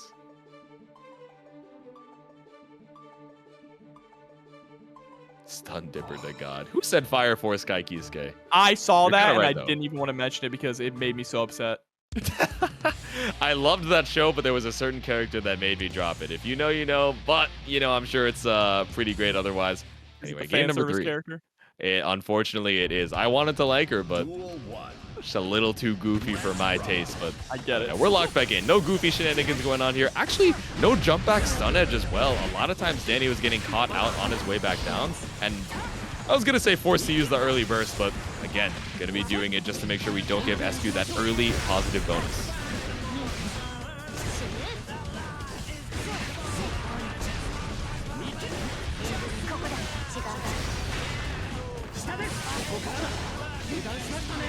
Right, Look at all the risk we 5D took. to juggle. Not bad, not bad. Plus frames. Into the 5H again. Nice, slide right on in. RC comes through into the heavy stun edge. still not going to be able to get the kill, but squeezing out a lot of damage in the process here. 2P, 2P, 2P, 6P. Dial it in here after the wall break. Just a safe way to try and get that last hit. Oh, big whiff on the JS, getting put into the hard knockdown from the air scissors. Yep. Send it with the windshield wipers. 6H Rekka and caught out, trying to escape, but all you got was a sword toss for your troubles. Straight to the gamma ray. Nice chunk of damage pulled out of Dany's health bar. So SQ now going for the safe jump option there. 5H. Just another one. Able to build up the meter thanks to the positive bonus. And again, we are tied up in rounds, tied up in games. Who is going to get that 1 foot forward? Who's going to be 2 steps ahead? With DJ Ramlethal on the beat, but still getting thrown back into the corner. Yeah, the active frames on the deflections are so long, right? I imagine Dany went for the deep run-in to try and, you know, call out that shield. Still, gets the Sacred Edge, gets the hard knockdown. Big chillin'. Meaty 5K. That meaty 5K is setting up for more down the line, right? Dany likes to go for the run-up with 5K to get you with a throw. And I like the double jump there after the RC. Knows we're looking for the air throw. Keeps you alive for just a little bit. Awkward knockdown off of the single hit windshield wiper, but Scissors still holding on. 50 meter for SQ. Nice conversion as well off of those double 5Ps. Able to get the hit confirm and the wall break. But you gotta watch out because Dany is still sitting on burst. Oh, and just catches the backwards air dash with the Fure arc. Dany now up 2-1. Yeah, so many times, right? We see ID back JS coming out from Ram to just hold onto that airspace. And I like the idea of dashing up before it to make sure we're not giving up too much space as we do that. But because of the way the tempo ended up working out, Dany sent the Fuja arc to catch you before the active frames even came out. So, you know, sometimes you got to trade. Do you want tempo? Do you want the screen space? And what is the balance in between? Dany, like you said, up 2-1. Duel 1. Let's rock. Backdash on the single Rekka, but falling straight into the counter hit JS.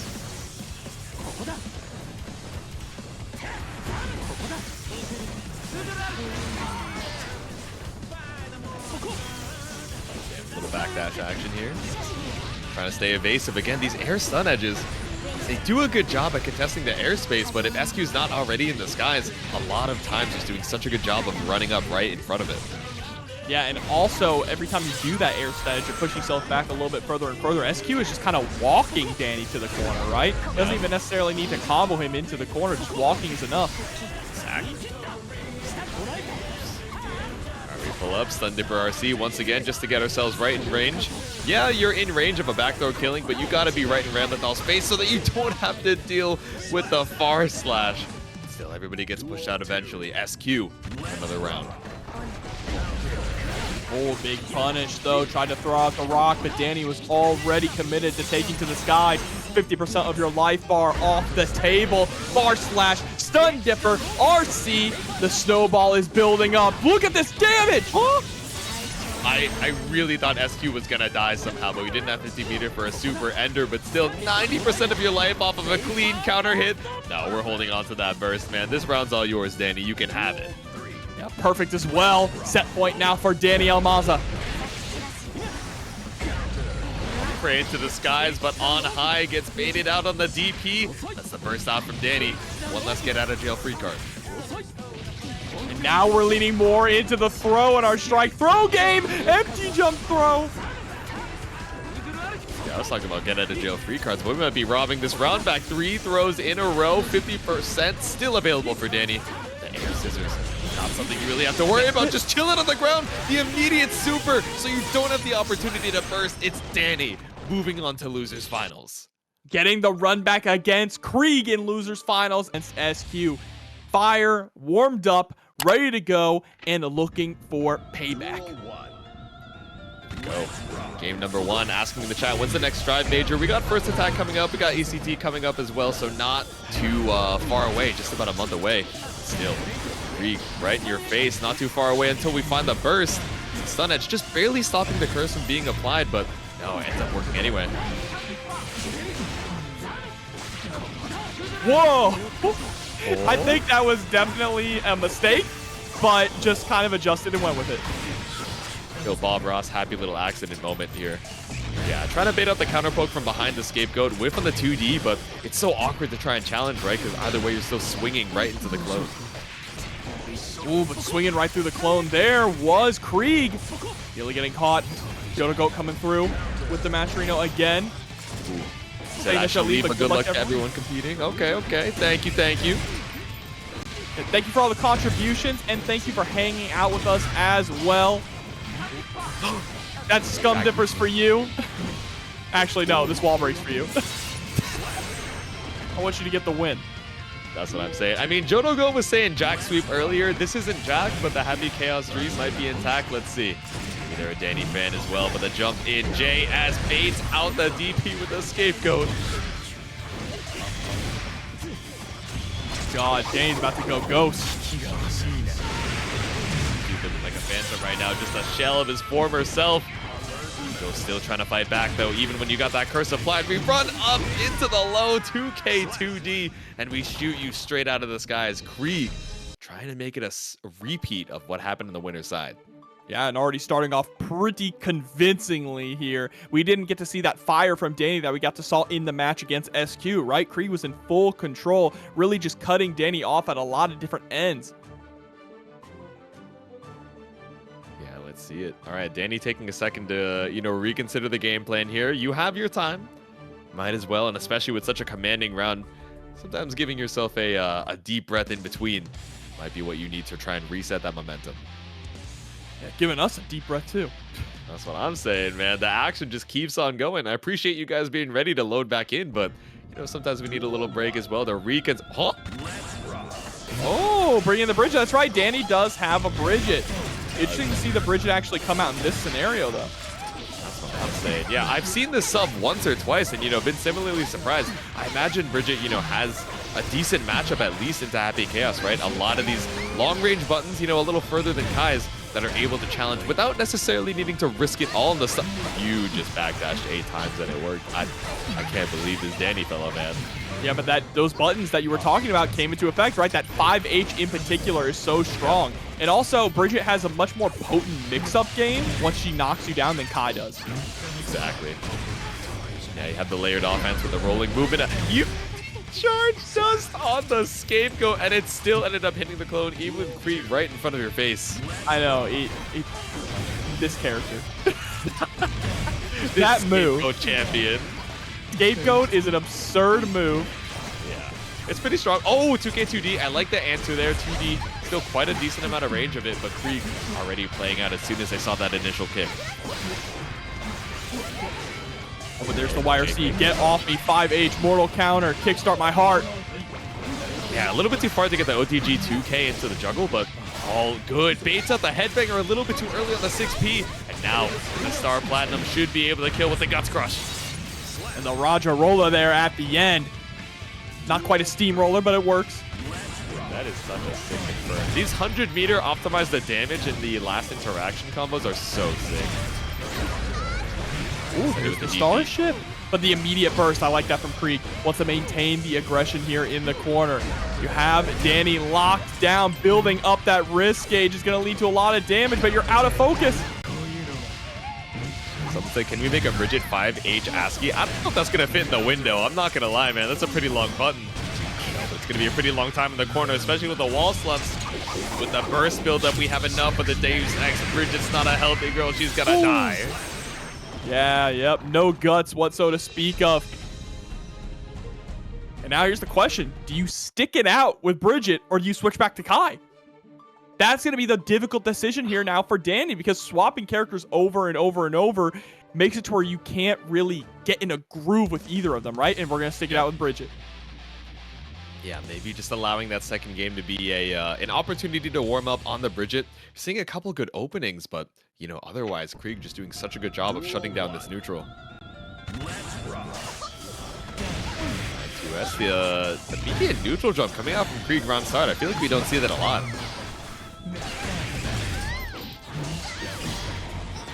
Here we go.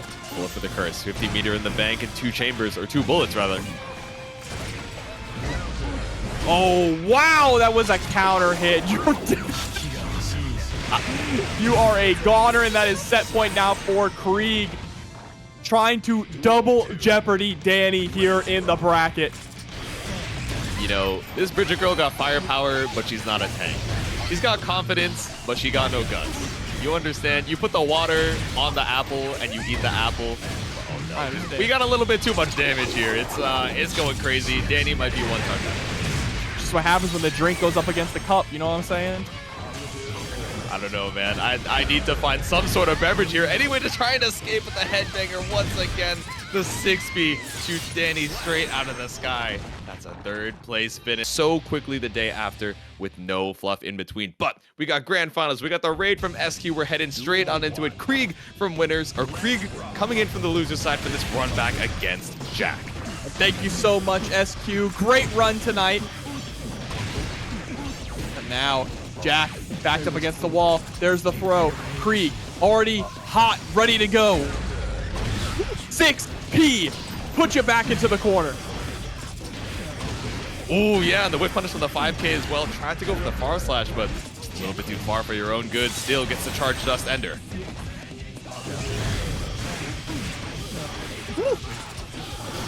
Slapped on through. Jack working with 1 HP and a dream, but I don't know. The dream is looking pretty vivid right now. Lucid, you have 1 focus in the tank and no meter to try and refresh it. Oh, and I like going for the throw there, making sure. Double throw. So the double throw option was so clean because it doesn't allow Kreeg to utilize YRC, right? That is the big thing about that. You're preventing and shutting down YRC, and Happy Chaos doesn't have any metered reversal options anyway, so that was a beautiful play there from Jack. There we go. Kreeg swiping on through with the 2S. Yeah, a lot of weighing up A.B.A options coming out. Oh, huh? You ended up reversing the momentum off of the double jump. That's devious work. Oh, big whip on the 2S. Ooh, but drops the pickup. It's all right. Able to score the throw. Ooh. Okay, jump back, scared of the throw. The way goes down to space. Look, I know how people feel about Happy Chaos, but Happy Chaos mirror matches at high level are incredible. The way that they utilize the RC is phenomenal. The movement is insane, and Kreeg tying things up 1-1 in rounds. 6B for the anti-air. We roll right on through. Applied the reticle, but still able to dodge with the backdash. Doesn't get you out of the corner here, though. Kreeg went a little bit crazy. 1 bullet in the chamber. 6K hit. Not committed to it, though. Had already committed to the scapegoat. But when you're locked between the corner and scapegoat, there really is nowhere else to go. Nope. The scapegoat and a hard place, but this is pretty difficult, right? The hard knockdown. Jack, how do you even burst out of it? Worst case, it gets baited. Best case, it's back to full screen. And Kreeg takes the first game. Jack, what, Jatsu? Might be. You're good, you're good. I was like, oh, you know, Jack, ooh, there's a little bit of blue in this palette. And then I was like, wait a damn minute, hold up. My fault. Kreeg is going to be taking that first game. Look, these colors are really similar to each other. A little bit of that in motion. It's true. In motion. See, when I don't know which one's which, I just look at the health bars. That's what I'm saying. Oh, there we go. 5K to snipe out the scapegoat. But in the focus burnout, we were able to recover it basically just by chilling in the sky. So really not too bad. Absolutely. Nice throw. Reloading again while you are recovering. Damn, okay, double backdash on the shots. Dropping the focus here for Jack. It's anti-air close slash by Kreeg. Yeah, it takes the opportunity to reload some bullets. I love how neither of them are going for wall breaks, and they're just resetting into the corner, right? That's what you want to do against Happy Chaos in general, is make sure that you don't send him through the wall. You want to get the burst first. Yeah, exactly. Don't have to worry about that post-wall break, but still, up against the wall here with the curse applied as well. You made your way in. Now, how are you going to open them up? It's tap dust.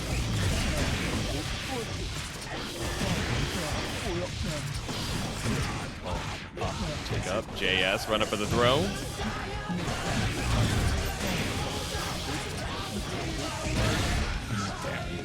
The glass once again, refresh all the bullets off of the Deus Ex Machina. Yeah, like you were mentioning earlier, right? The throw is so scary because it baits out the YRC attempt as well.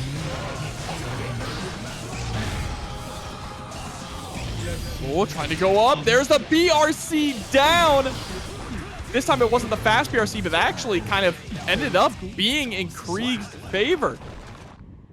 Or Jack's favor. I lost track of them. It's hard to tell. Jack tried to bring it back with the BRC accelerator. I guess didn't get the momentum off of the IAD, but like you're saying, right, allowed them to get this clean punish and avoid the reticle as well. Not enough to, you know, bring the round back, but a good maneuver. But man, Kreeg is definitely on a great path to try and reset this bracket and potentially one more game. Duel 1. Let's rock. Swiping on through, Jack whiffs on the 2S, so Kreeg takes all the time in the world to just run up for the throw. Jack really starting off on the back foot in a lot of these rounds here, a lot of these games. And now a little bit on equal footing in life and resources, both of them down burst. Spending all the bullets just to close the gap. But Kreeg gonna be able to get the Deus Ex Machina after a beautiful confirm. That's one thing compared to Jack. Kreeg is so willing to just spend all the resources, right? Willing to spend all the bullets or all of the focus if need be just to get any slight advantage. Yeah, it's fine to go into the burnout occasionally, especially, right? You know, any hit into an RC should be able to kill. You don't even need the bullets, but I don't know, this combo gave you back the focus, but at the cost of your health. Now it's YRC, one more hit into the RC, tap, dust, takes another round. It's reset point. Absolutely is. And this is a 2-0 reset point, mind you. Might be the full sweep. I don't know. Jack was sitting pretty in Celestial, but now might be brought back down to the health side. Soon up against the wall, 40% HP remaining. I remember in Winners Finals, this was 3-1, and it was in Jack's favor, but it looks like Kreeg is resets it. I thought we were going to survive with a pixel, but Kreeg does it. Resets the bracket 3-0. Shot straight through the stomach, and we break the glass for it as well. Put the L on Jack's name. We got one more set. Swiss cheese. But let's see, is Jack going to answer back now? That was a pretty strong 3-0 there from Kreeg. I've never seen Jack get 3-0'd before. That's what I'm saying, right? Like, what is the momentum? We only had one match over there in the losers finals, but I guess the revenge is what we needed, right? The red in the eyes looking for the run back, but maybe losing a little bit of momentum here. Kreeg pops the burst out immediately. All right, same thing for Jack, right? The moment that Kreeg starts to gain a little bit of momentum, bend the burst to put a halt to it, put us right back to 0 and steal that momentum back. Go. You have the positive bonus, but after the wall break, right, so far away from that 50 meter. So I like the option for Kreeg to take to the aggressive before you build any of it up.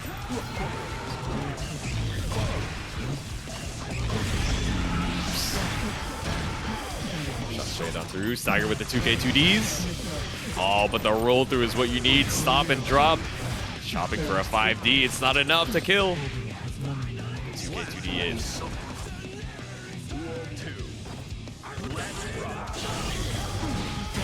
Oh, running up that hill with $15 into the match, Reno.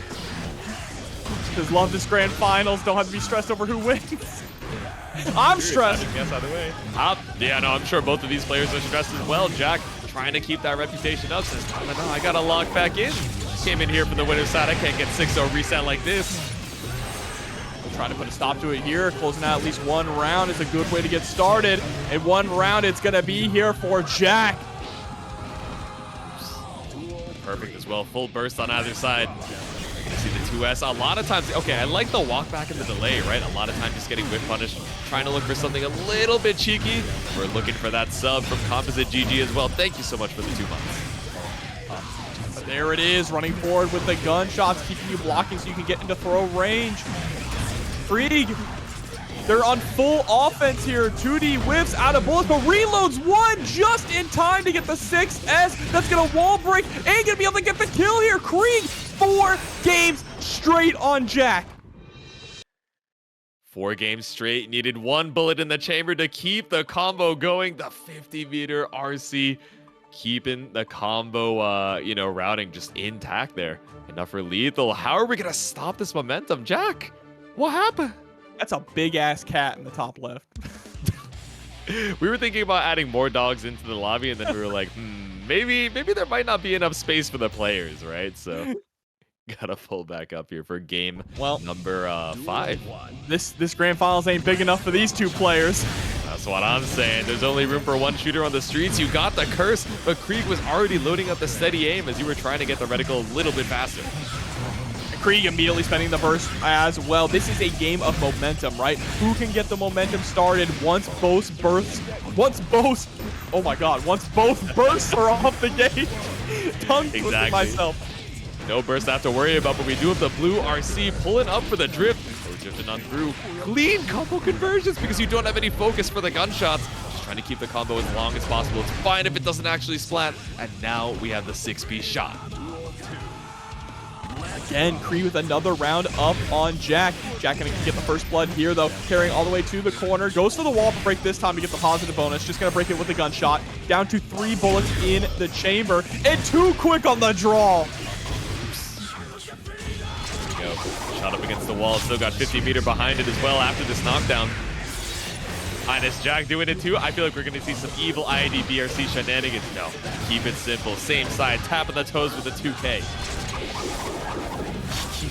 Deus Ex Machina. Count it. Jack getting around, but we have yet to get a game in this entire grand final. We got the perfect. Someone in chat said he's waiting for it to be set point and go all the way for the reverse.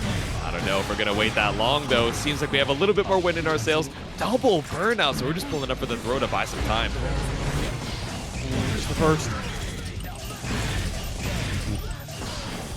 Kreeg able to reload 3 bullets in the meantime. Point blank, steady aim shot. Both shooters whiffing a little sweat on the draw. Understand, fighting for your life, trying to keep the momentum, and Jack trying to stop it. No bullets in the chamber. When do we reload? Here we go, far slash. Look at the meter here on Kreeg's side. All Kreeg needs to do is get a solid footing in. There's the counter hit. Should be able to convert this to death. Deus Ex Machina. Is it enough, chat? It is 5 games in a row.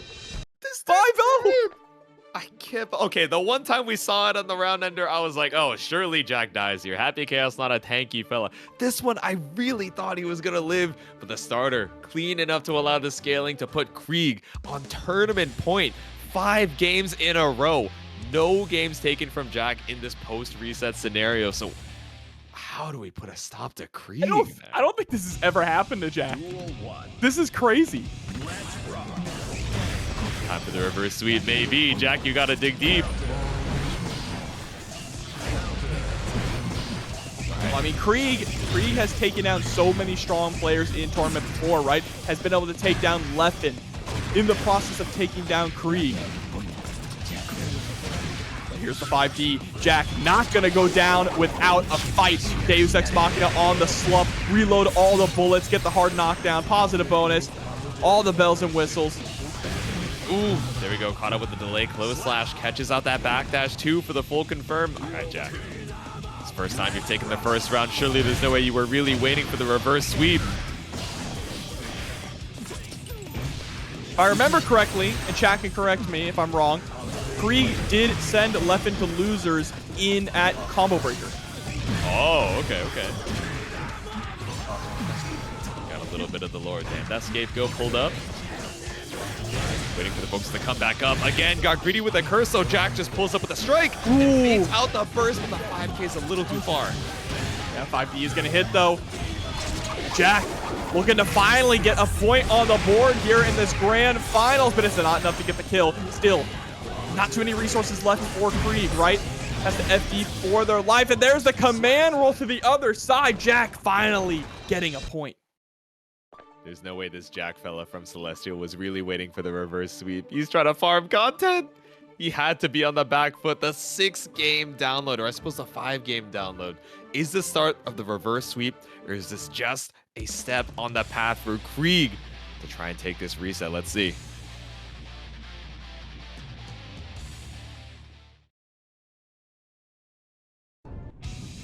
Duel 1. All right, deep breaths. This might be the last game, or it's the start of Jack's comeback. The The immediate burst out from Kreeg. You're up against the corner here, air thrown. Not the worst thing in the world, but you're looking for a strike starter to really try and challenge on. We challenge the tap dust 2P, just barely able to reach the extended hurt box. Yep, and Jackie's gonna send out the Deus Ex Machina. Huge life lead here early on in the round. Ooh. Ended up back on the other side, or same side rather, the IAD back. Jack! Relax, trying to make up for lost time. Duel 2. Let's rock. Up, delay 2S, really not trying to get walk back with punish on the 2S like we've seen before. Takes out the gold burst. And again, Jack's just on a roll now. This is completely different from what we saw before. 5 games straight for Kreeg, but Jack just working on a perfect here. And a perfect is exactly what Jack is going to get, taking it all the way to game 10. Or excuse me, game 5. We didn't get from Why all the were way. they so fast?